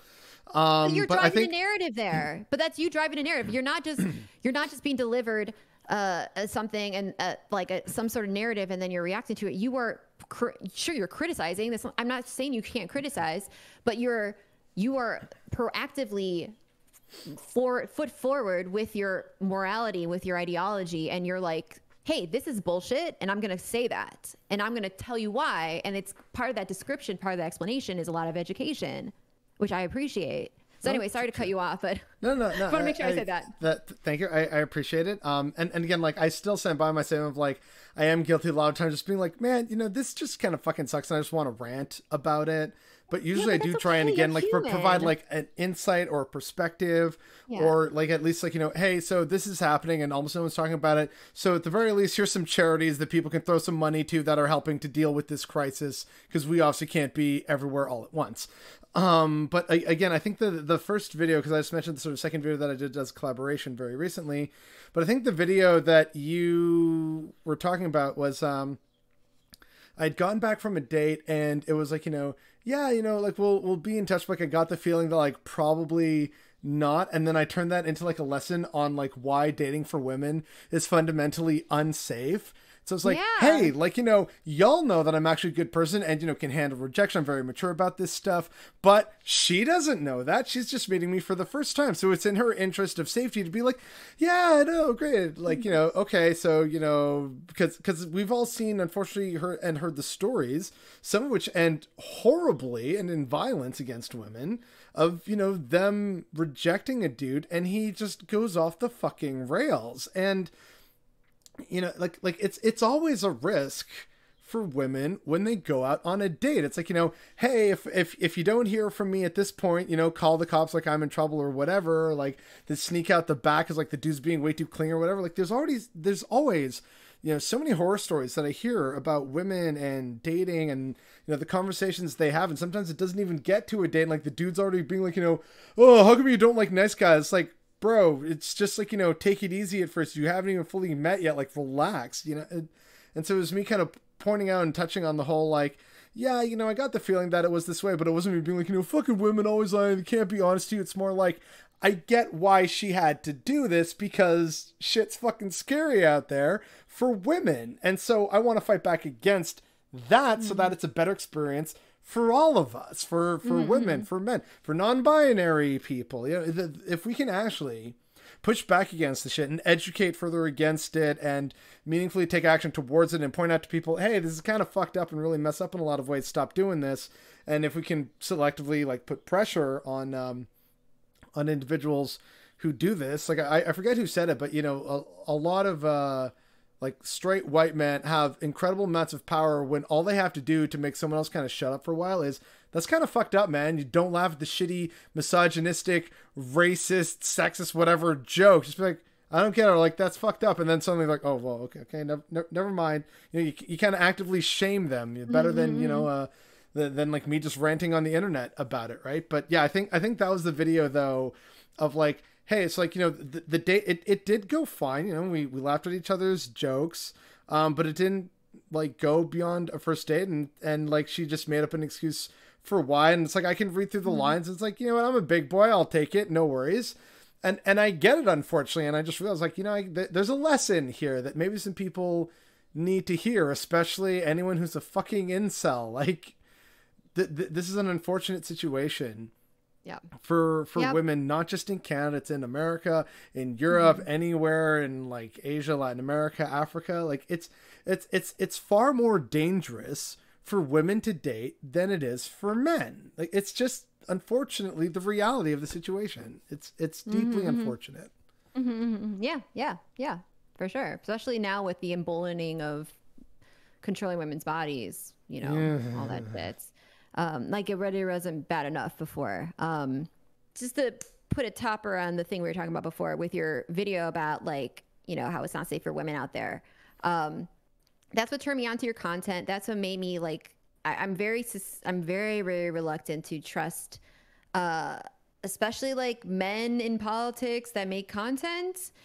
I mean, and it's, and especially with regards, not especially, but like, yeah, I guess, especially with regards to like misogyny, and all that. And also as a victim of like a lot of violence from men, like sexual violence and other forms of violence and just general harassment, like just existing is enough. You know, it doesn't, no one has to be in the room with me you're a woman. How dare you exist? Exactly, right? So I remember watching your video and I watched it off stream and I was like so excited to show it that I showed it on stream. And I I remember was that. telling Thank everyone you. how like, yeah, I was telling everyone like how like awesome this is and like how more people should make content like this or just exist like this. Like you don't have to be a YouTuber to say shit like this, right? So personally, as the queen of all women, may I say thank you very much for your content. Honestly, it was really great to see, and it's really hard to like have everyone trying to gaslight you into thinking that like you're not supposed to have rights and dignity, especially when these people call themselves your comrades or whatnot. It's really therefore great to see your type of content and like to see your energy and just to like have you in the world. So thank you for all that. I appreciate it personally. Well, thank you. I always like getting compliments, even if I don't always know how to accept them. It's just something I've struggled with my entire life. Yeah. Not saying that like I've rarely gotten compliments. It's just always whenever it happens, I'm just kind of like deer in the headlights for a moment of like, okay, this is happening. I know I'm supposed to react a certain way, but like if I don't, does it seem weird? Like my brain just goes places then. But thank you. Yeah. But you just reminded me about like people who call you your comrades. How familiar are you and perhaps other people on Red Planet with what's going on up here in Canada right now with our Communist Party? I'm not very familiar. Okay. Actually, I can't say that. Maybe I am. I don't think I'm very familiar off the top of my head. I'm sure if you told me some stuff, I'd be like, ah, Okay. but like, I'm So not very familiar. yeah, so then I can't speak for maybe Red Planet, just but some content suggestion. Y'all might want to get some now former Communist Party of Canada guests on because the party and its supporters have been rocked by a massive scandal bombshell that dropped showing that the CEC, like the executive council basically of the Communist Party, has been protecting a known sexual predator for a while and trying to silence their detractors and like people accusing them. And it's forced like some what were considerably for like in the community, it's a very small community here, but some pretty big names where people were like, yo, this is actually like an absolute comrade. We do not doubt their sincerity and their genuineness. And if they're saying like the Communist Party absolutely fucked up here and I'm like leaving the Communist Party, that's a sign that we also need to leave. So yeah, this whole like I don't even know too much about it because I haven't really been following the Communist Party of Canada, but recently it's just been a massive scandal and lots of people are suddenly turned off of the Communist Party because it turns out, despite saying we're all comrades, there's blatant corruption and covering up of scandals and sexual abuse and sexual harassment, which is like, I thought we were all supposed to be better than this. That's what all my Canadian communist friends are saying. So they're not having a good time lately. So that could be something to maybe talk about finding guests to bring on. Cause yeah, it's just like, it's this whole big scandal. And then also people in the party said, well, so long as like, we're finally blowing the lid off of the terribleness that is the Communist Party of Canada. Here's their statement on Indigenous rights and land back and stuff like that. And it's like, oh, so you're still for the white settler state. It's like, what the fuck are you doing? It's like, we're totally communist and like, everything I'm seeing is like, so based on the communists, I know this ain't it, chief. Like, yeah, it's so fucking sad and cringeworthy. Really, yeah.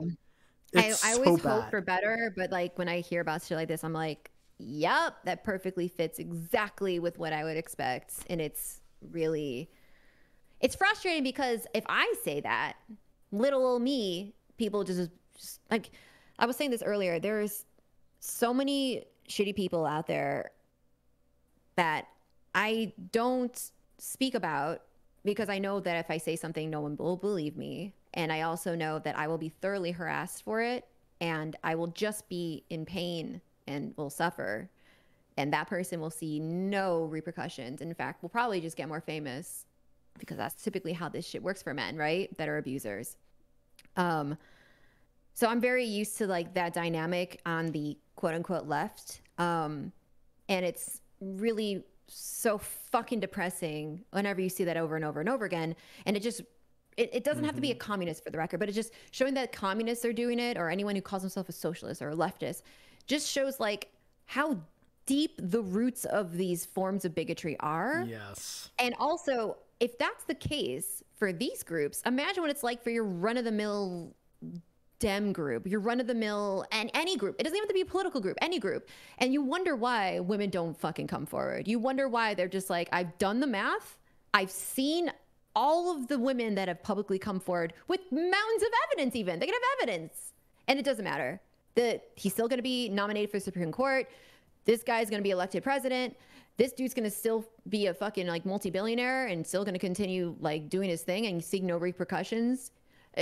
None of these people see any sort of repercussions. In fact, they just end up going even higher up the ladder. And the women are now still to this day, like Tara Reid, Christine Blasey Ford, still dealing with like death threats. They have to like live it essentially in their own like witness protection, like a scenario where they're having to like, they're always for the rest of their life have to be looking over their shoulder because they're always getting death threats. They're always getting persecuted for speaking out against these like men that have raped them, or at least Christine Blasey Ford's situation, attempted a rape. So yeah, it sucks. And that's really depressing to hear. And I will absolutely look into that, because even if we don't cover it on Red Planet, it's extremely relevant. It's extremely relevant. And I think it's a cautionary tale that a lot of people are just failing to acknowledge the importance of. Yeah. Like when someone is advertising white woman extinction button or calling women Karens and all this shit, like, sure, there might be an instance in which it feels good because you said it to a really bad person. But at the end of the day, you are popularizing bigotry against a marginalized group, women, even if they're white. God forbid. Did you know that even white women are marginalized? And it leads to like, it helps to fuel these fires, fuel this issue where women are just not listened to. And it becomes almost like, like you are ostracized if you do manage to listen to a woman. You're considered like, you're a simp. You're trying, all the demonizations that occur when a man, God forbid, listens to a woman. So anyways, this is a really long rambling by me just to say like, holy shit, that sucks. And I fucking am not surprised. And it's really disappointing to hear. And I will absolutely look into that. So thank you for bringing it to my attention. Yeah. I did, just when you're talking about, the last thing we're talking about, just kind of reminded me like, oh, right. Yeah. That chestnut that's been happening up here for like a week now that, and it's so sad because, there's such a sense of political disenfranchisement up here, even with the nominal left-wing part of the NDP. People are like, man, this just ain't great. Like, it hasn't been great or even good for a while, but it's like the best shot we have. But even then, after the past few elections, both provincially and federally, it's like, you know what, like we should just get behind, the Communist Party of Canada or something. And it's like the Communist Party of Canada heard that and said, oh boy, we really got to show our ass soon so that we can truly disenfranchise everyone. And so like, there's all these people, really great volunteers who have been, with the NDP, with the Green Party, hell, even some liberals who've been like pushed out because they're not, liberal enough. They're a little too progressive and too demanding of the liberal establishment. And, Communist Party workers and organizers, like there's clearly an army of people ready to actually start and believe in a progressive, forward-thinking political movement. And I'm just like, you know what? At this point, fuck the party establishment. Like, get your student councils together. Get, a militant, youth-led organization started. Turn that into a party and just, like, let the kids start leading the future. Because I've just seen, with the communists, with the Greens, with the NDP, with the Libs, with the Conservatives, it's a bunch of tired old people trying to call the shots and protecting terrible people and abusers. And it's like, just,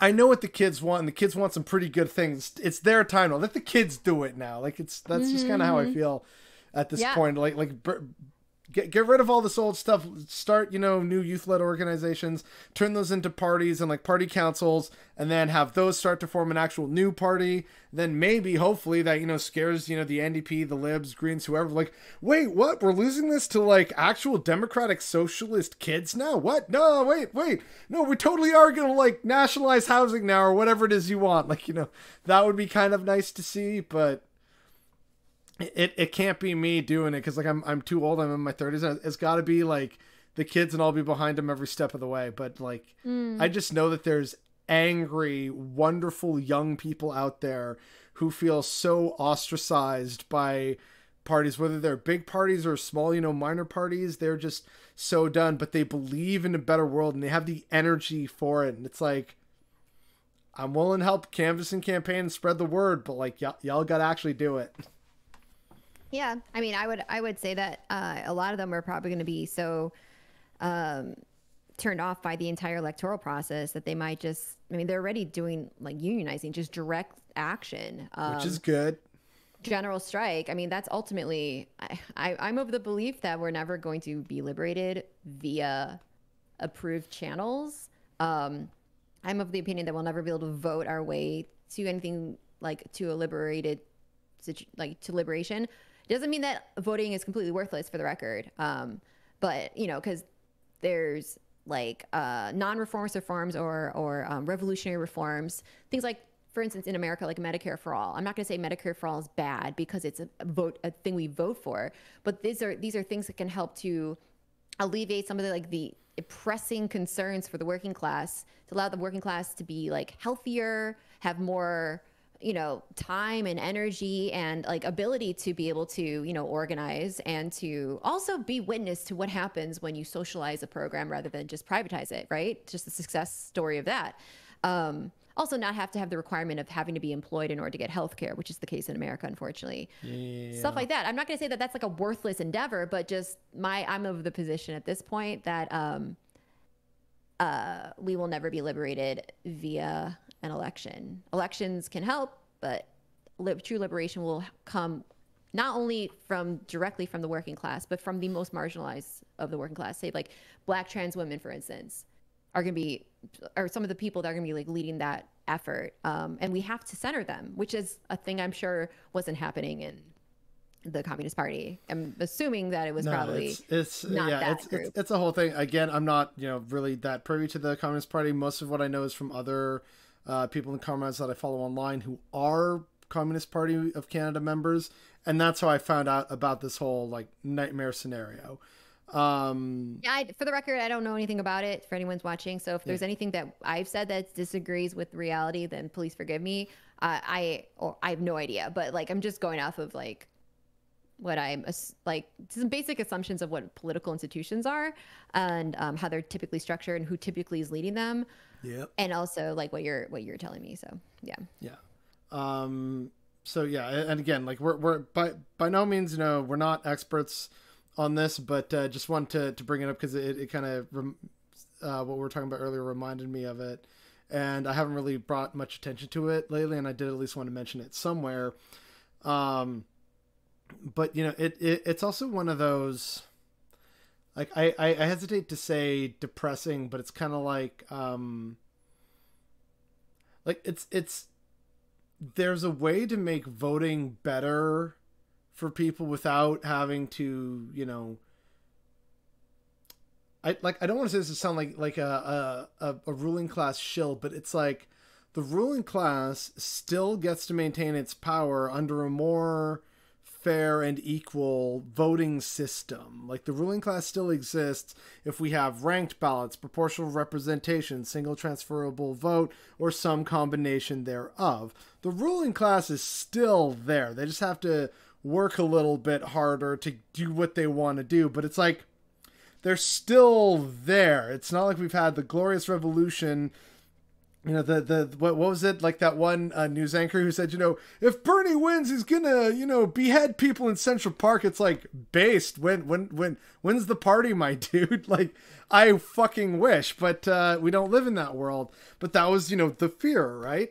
So for me, voting is like it's a tool in the toolbox, right? We got mutual aid, we got direct action, we got praxis, we got book clubs, we got, just casually helping out your neighbor, you got showing solidarity, learning, reading, writing, just creating for the sake of creativity, gardening, like there's voting, protesting, like there's a whole bunch of tools we have in the toolbox. So, that's why it's so frustrating when people are just like, you just got to vote and that'll suddenly fix all the problems. And I'm like, there is so much more to it than that.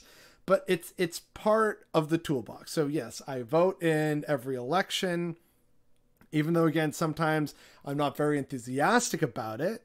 I do vote. At the same time, I also I have my projects in the background, some of which will be announced very soon, or possibly even before this will air. Maybe we'll see what happens with the timing. Then there's just mutual aid, helping out, volunteering for, different community services and whatnot, things with friends, putting people in touch with other people, networking. It's like, these are all things that we can do. Voting is not the be all and end all. It's one of many things that we have at our disposal to use to our advantage if we choose to do so. That's basically how I view it. So yeah, not unimportant, but not the most important thing either, if that makes sense. Mm-hmm. Mm-hmm. Yeah, that's fair. Okay, well, I'm glad we agree on that then.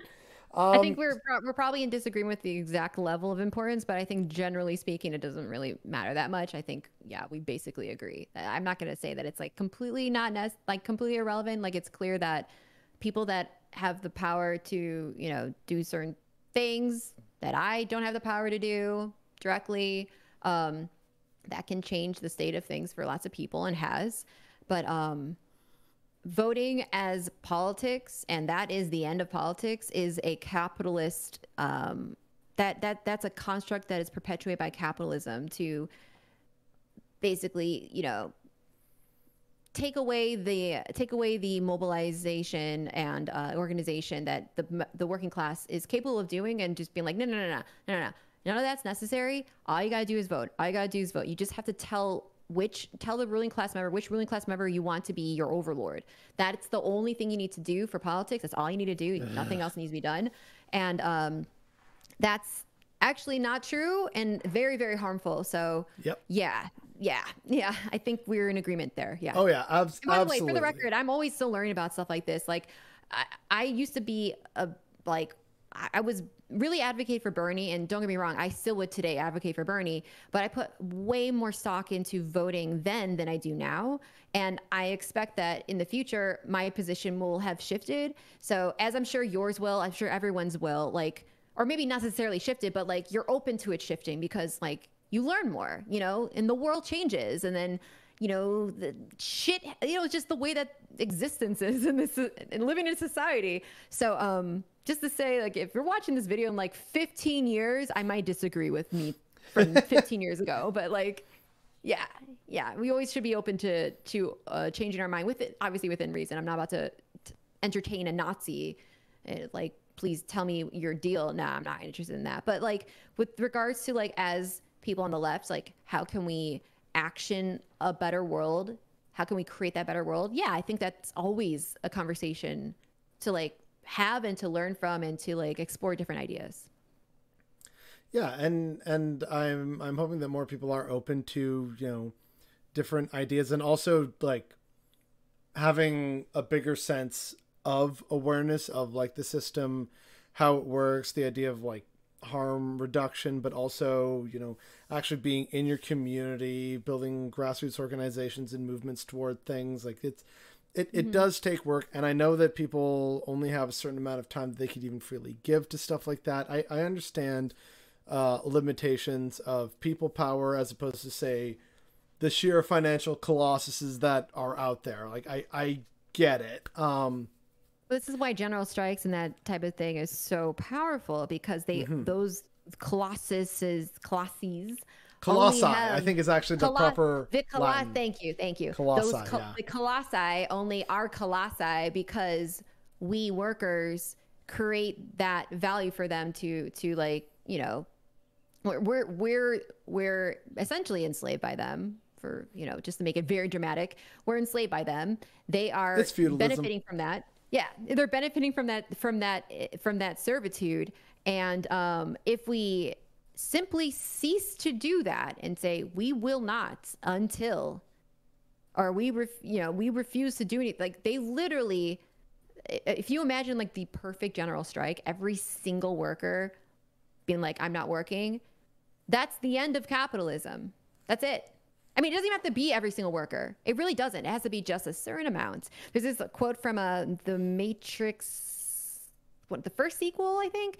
Anyways, it's Morpheus talking to like the guy in charge, I think, of Zion. And the guy's like, damn it, Morpheus, not everyone believes in what you believe. And Morpheus goes, my beliefs do not require them to. And I love that quote because like, it's true. We don't need every single person on this planet to agree with what we're saying, nor has any sort of reality ever required every single person to enthusiastically be like, yeah, I'm totally like gunning for this. And I'm not, and that's like kind of a bad part of reality because it leads to us being in this situation we're in. We hate it, but we're here. But it's also something that we could, you know, use to our advantage, that there needs to be a certain amount of people, a certain energy that we're putting into this movement. You know, not every single person has to be involved in a general strike for that general strike to be very successful and to end capitalism.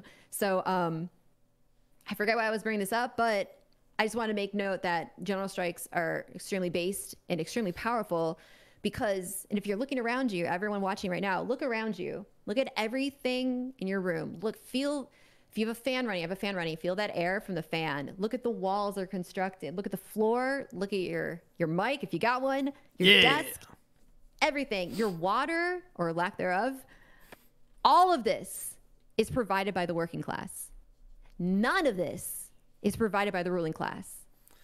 I've seen some people in like the comment section. It's like, you're complaining about capitalism, but you know, it's on your phone, your camera, your microphone. It's like, workers and scientists produced this. The capitalists exploited it, my dude.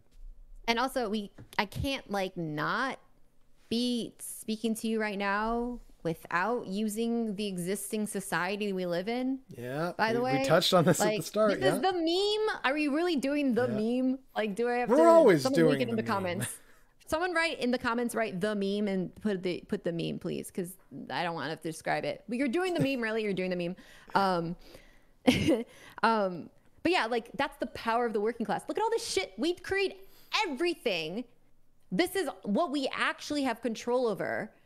The immense, like all of the shit that constructs our society, our world, apart from like, you know, natural resources, you know, the natural like landscape and stuff, but all of the things that we associate with like, you know, civilization or whatever you want to call it, those are all things created by the working class. Not a single stitch of that was created by the ruling class. Not a single stitch, because the ruling class by definition doesn't create, it rules. It just is the overlord. So you're preaching to the choir. Yeah, what I'm trying to say is general strikes extraordinarily powerful, and while voting is important, ultimately, in my opinion, we're not going to see our liberation through a ballot. But we can position ourselves to be better suited for a general strike. For instance, a non-reformist reform or quote-unquote revolutionary reform in America would be Medicare for All, because Medicare for All can allow people to do a general strike because now they don't have to work in order to maintain their health care. Yeah. So they don't have to die from a lack of insulin because they can't afford it without their health care, without their health insurance. So yeah, important, but also let's keep our eye on the prize of what's really... This is me like being the communist, though. One of the things I'd love to see, especially up here in Canada, where we do have some of the stuff like healthcare, is, you know, to really change things. I would love to see slowly over time people kind of talk to the communities. So either in terms of like whatever's like community associations, homeowner associations, whatever it is, kind of talk to people like, hey, so if things were to actually properly shut down for, say, a couple weeks and you weren't to work and stuff like that, what are things that you would absolutely need. And like, especially if, you know, people like teachers and whatnot were to get in on this. So it's like, well, we would need daycare. We would absolutely need, you know, food and groceries and stuff like that. And it's like, okay, be right back. And then, you know, a couple months go by, you talk to people, hey, so if we were to maybe hypothetically enter this situation, could we count on you to provide in bulk and at wholesale prices this food or daycare services, whatever? It's like, oh yeah, if I'm not working at my whatever job, then yeah, I've been a teacher before, and I have like, or like I've had younger sisters, or I do have, you know, younger siblings of some kind these days, then yeah, sure, I volunteer for daycare duty. And you kind of create via Excel spreadsheet a kind of, so this is the list of comrades who we know will be on strike. This is the list of comrades who we know will be providing services for the duration of the strike.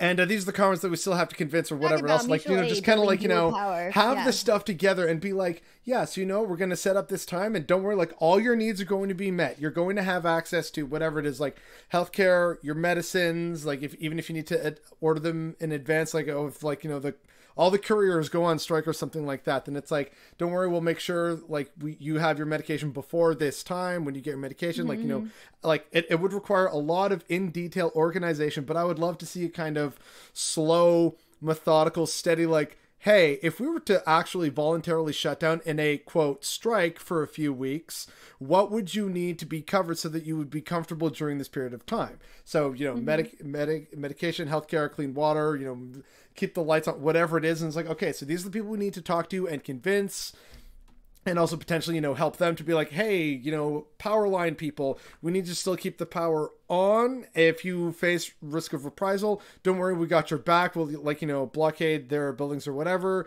Oh, you need, you know, healthcare, or not healthcare, but like, you know, daycare or childcare or whatever for your kids. We'll provide that. Like, just actually get it in like some kind of way so that every kind of local community will have what it needs. So like, I know this is like probably years of actual preparation, but I would love to see something like that of just like, so hypothetically, what do you need? Okay, write that down. We'll be back in like however long.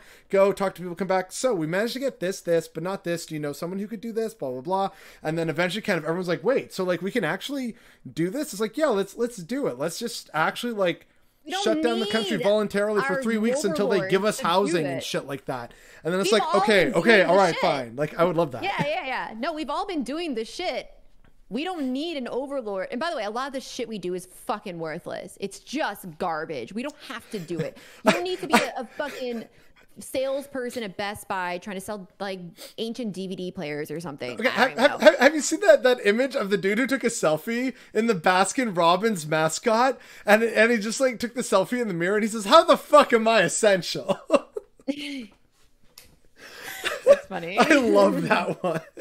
Baskin Robbins. So sorry to interrupt, but like you're just mentioning that, I was like, oh, you mean exactly like this thing that brings me joy when I think about it? All right, someone in the comments write Baskin Robbins image and then put it, please. I'll be checking all this later. I will be grading you. Okay, all right. Wow, sheesh. All right. Yeah. Don't think. Oh, you thought this was like a fun video? No. This is your ass is on the fucking block. Okay. I'm watching you. Sorry, Chad. I didn't realize that this was going to turn out this way. I deeply apologize. You have a. You had a femoid on your show, okay? Oh, God. It's over for you. This is why no one invites femoids, okay? It's because of the shit like this. Anyways, yeah. Oh my God, no, we have fun here on this program. We have fun. Yeah, we have fun. What you're describing is like mutual aid networks, which is like, or dual power structures. Or even if you want to go so far as to claim a dictatorship of the proletariat, which is like what you're describing, but like my understanding, I'm not big on theory, but my understanding is like the entire thing would be like a Wendy's is running, but it's run by workers and there aren't any, they don't care. They don't need bosses. They're just, if you want a burger, here's a burger. We're making burgers.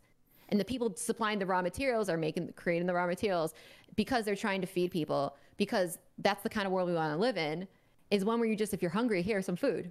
I'll make you some food. Yeah.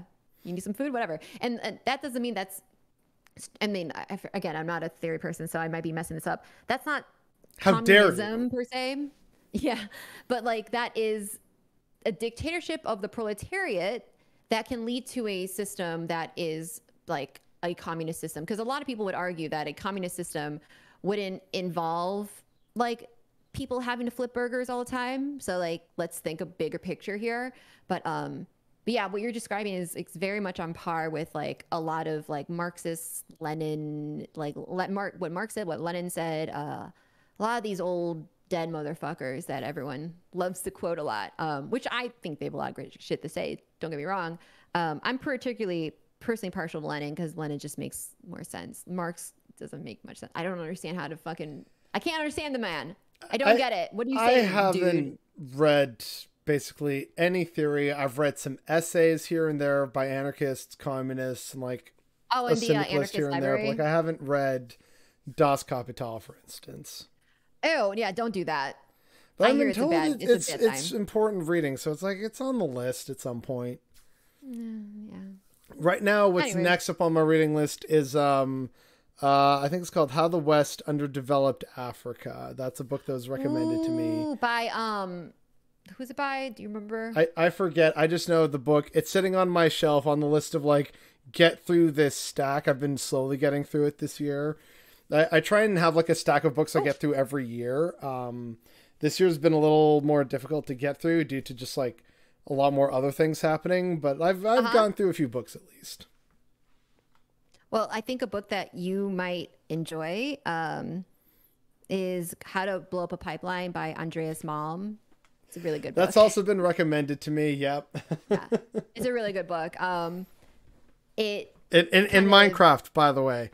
In Minecraft, right. In Minecraft. But it's not an instruction manual on how to blow up a pipeline, but it is a discussion of why one would blow up a pipeline and why, and the failures of the system that we are presented with, where people insist that we have to go through these channels as the only way to do things, how people have been going through those channels, how it's literally never worked and it won't ever work, and how there are arguably direct methods, direct actions that need to be taken. I, for one, like to read the book to see what an illegal, evil, criminal, anti-law person would think in their head. You know, like, ugh, couldn't be me, because I love America and I love the law, and the law is the arbiter of morality, just to be very clear about where I stand. So I read that book as an educational opportunity to get inside the mind of the evil criminal.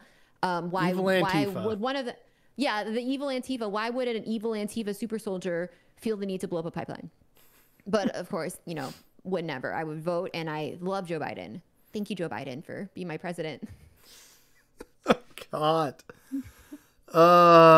Man, like I just see the polling numbers from him, and like, you know, oh, there's only so much we can do. And it's like, you know, in a way, you're kind of just making my point for people that government is supposed to govern, and when it can't, it basically loses legitimacy. So thank you for that. It's still very infuriating, though, that you're not actually doing what government is supposed to do. So I actually would love for our government to lose legitimacy. Like, I think it's overdue for it hasn't earned its legitimacy. I mean, still need to convince a lot of Democrats on Team Blue about that, but might even be a good reason to vote blue is to maintain democratic power, so you can see, so Democrats can maybe a little, not all of them, but maybe a few of them will be like, weird that Democrats have been in power for the past 20 years and nothing has changed at all, and they keep finding new and exciting Kirsten Cinemas and Joe Mansions and whatever the fuck.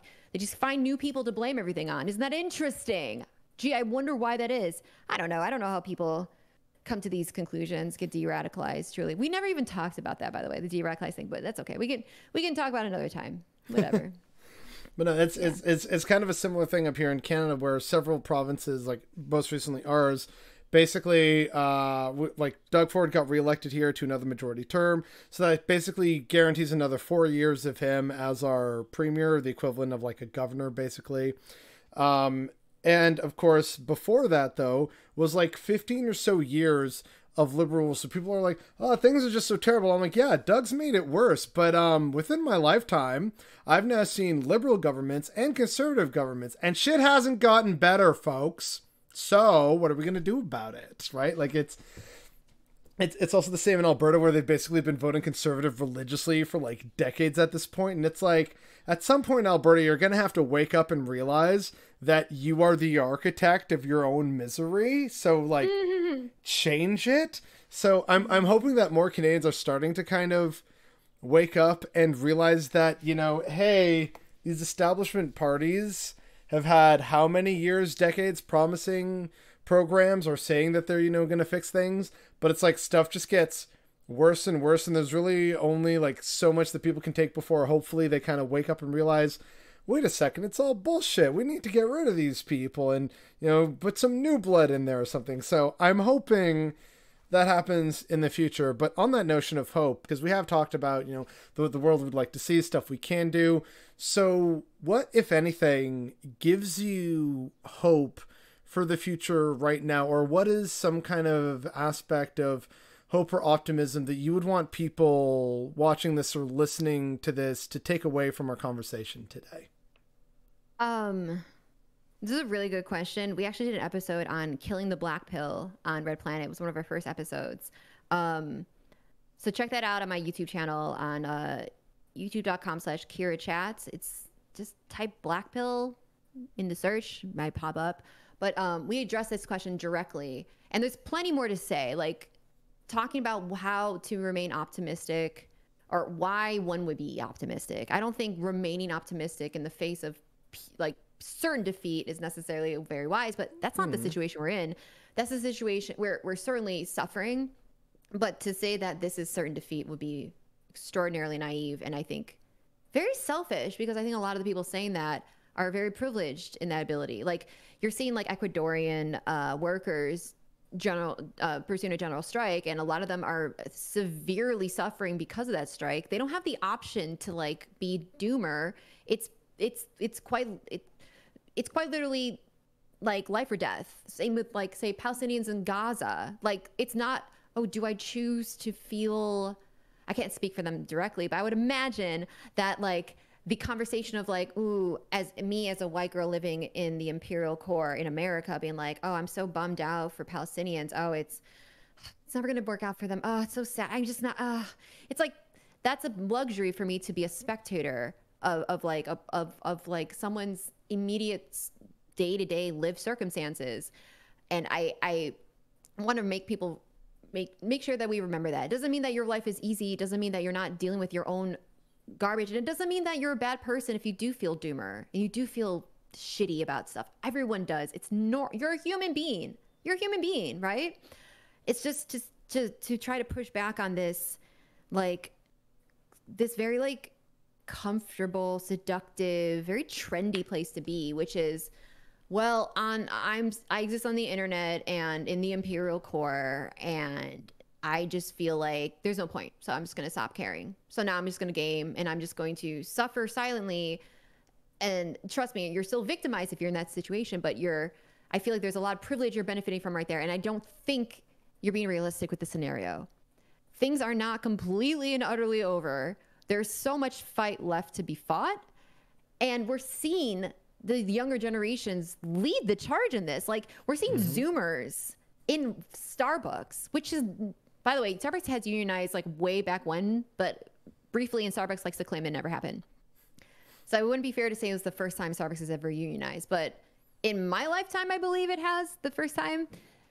So we're seeing Zoomers lead, and these are like oftentimes queer, oftentimes BIPOC, very much not financially stable, and they're leading the charge with this unionization of Starbucks, which is an enormously powerful company.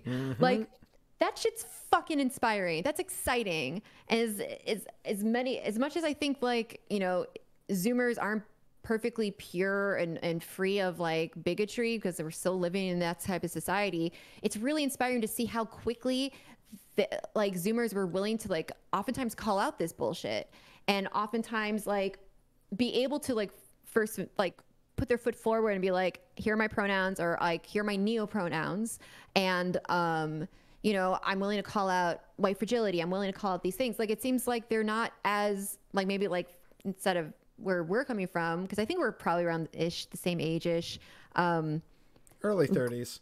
Yeah. I'm 37, so I think Okay. yeah. So being brought up in this way that's oftentimes trying to keep you in this very proper, rigid. I don't know your exact upbringing, but my upbringing was very much like that. You know, Oh, it's I was raised by free spirit hippies. It explains a lot about why I'm basically a leftist. God damn it. All right. Well, never mind then. Well, that I'm speaking to myself about myself then. It's inspiring for me to see that energy coming out of like younger generations. It's very, very, very cool to see. And it's not just the younger generations. We're seeing people like my age, like other people, just either because they're interested in pursuing this or because it's necessarily has to happen where they have to partake in certain activities in order to like get medication or, you know, help their friends, that we're seeing this direct action, this mutual aid, this like awareness of like who the baddie is. Like I've never seen in my life, I've never seen people people that are not like you and I, but they're like people that work at like Amazon spontaneously, like at a party, start talking about how evil Amazon is and how horrible capitalism is. And wouldn't they wish to just quit? They would love to quit their job and like just start baking, you know, for what they just want to do things they enjoy that can give back to people. Like they're not reading the shit we're reading or like partaking in the media we're partaking in. They're just spontaneously starting to see these realities. So there's a lot of really inspiring shit happening. And that's why it's so important. Like PLN, Red Planet, I shout out my own show, Red Planet, your show. Like these are shows that we need to keep your eye on, not the doomer.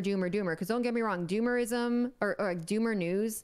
It's important to know the shit that's going down, but it's also extraordinarily important. And this is why the establishment maintains silence, like tries to silence these particular messages. It's extraordinarily important that we see our successes, that we see what's possible, and we see how very plainly simple it is to accomplish these things. Like when you're talking earlier about like people want electricity, okay, we just hook up electricity.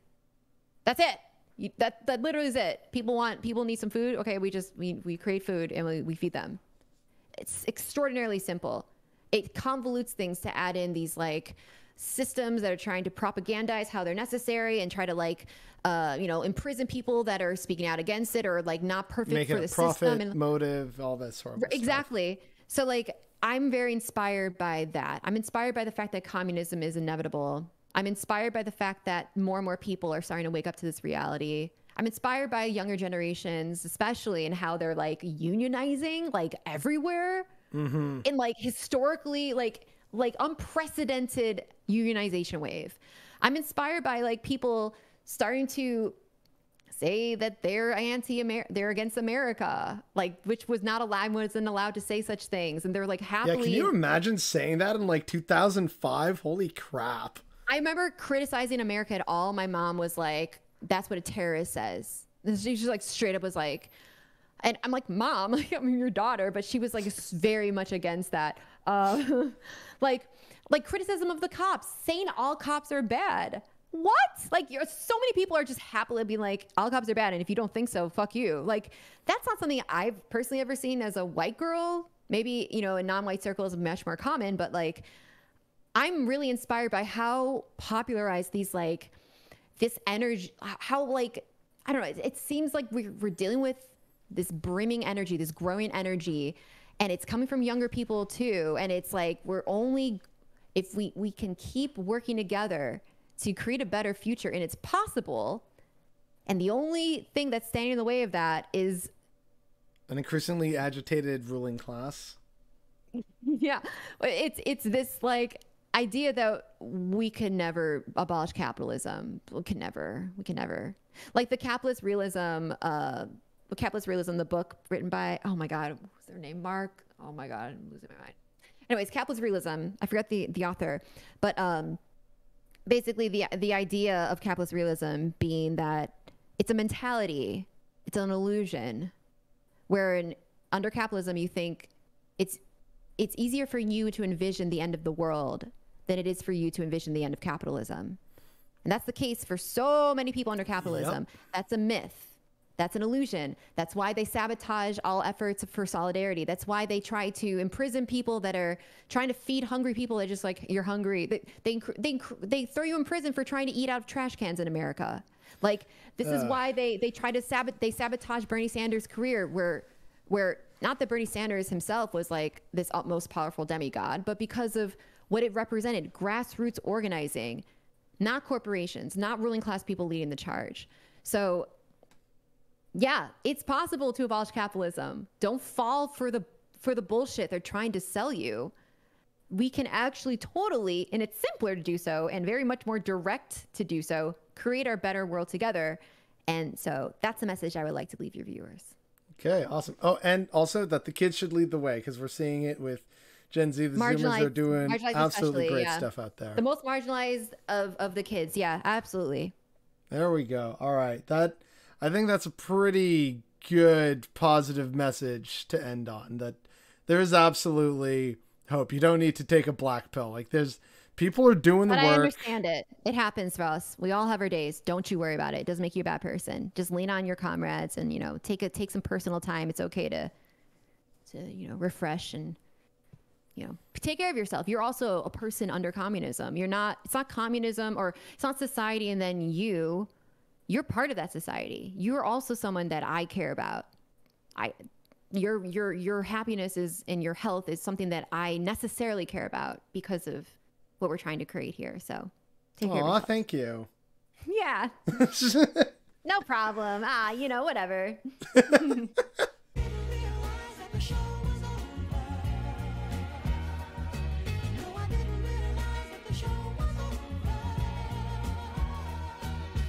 Hi, Bother Brigade. Thank you once again for tuning into yet another episode of Progressive Profiles, and thank you to KiraChats for being our guest today. I know it took a long time for us to organize it, but it all came together. We had a great time, and I hope you all had a great time watching and listening. But we did talk about a few spicy subjects, which means this is more than likely going to be demonetized. So if people want to still see stuff like this, and with guests like this where, we don't have to, avoid spicy discussion, then please consider joining and supporting us over on Patreon, where you will also, hopefully, after this point of recording, be able to get some exclusive behind the scenes, like extra bits of interview and stuff like that.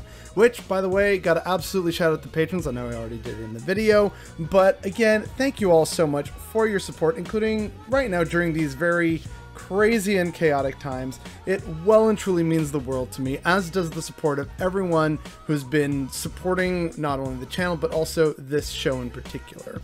So once again, thank you to all, and thank you to Kira for showing up. Again, all her socials will be in the description down below, and let us know which was maybe the spiciest take, whether you agreed with it or not. I'd love to hear people's thoughts on it. And until next time, I guess the fact that there are some people who are a little too black-pilled without seeing all the great work that is actively going on every day in this world is kind of sort of what's bothering me today.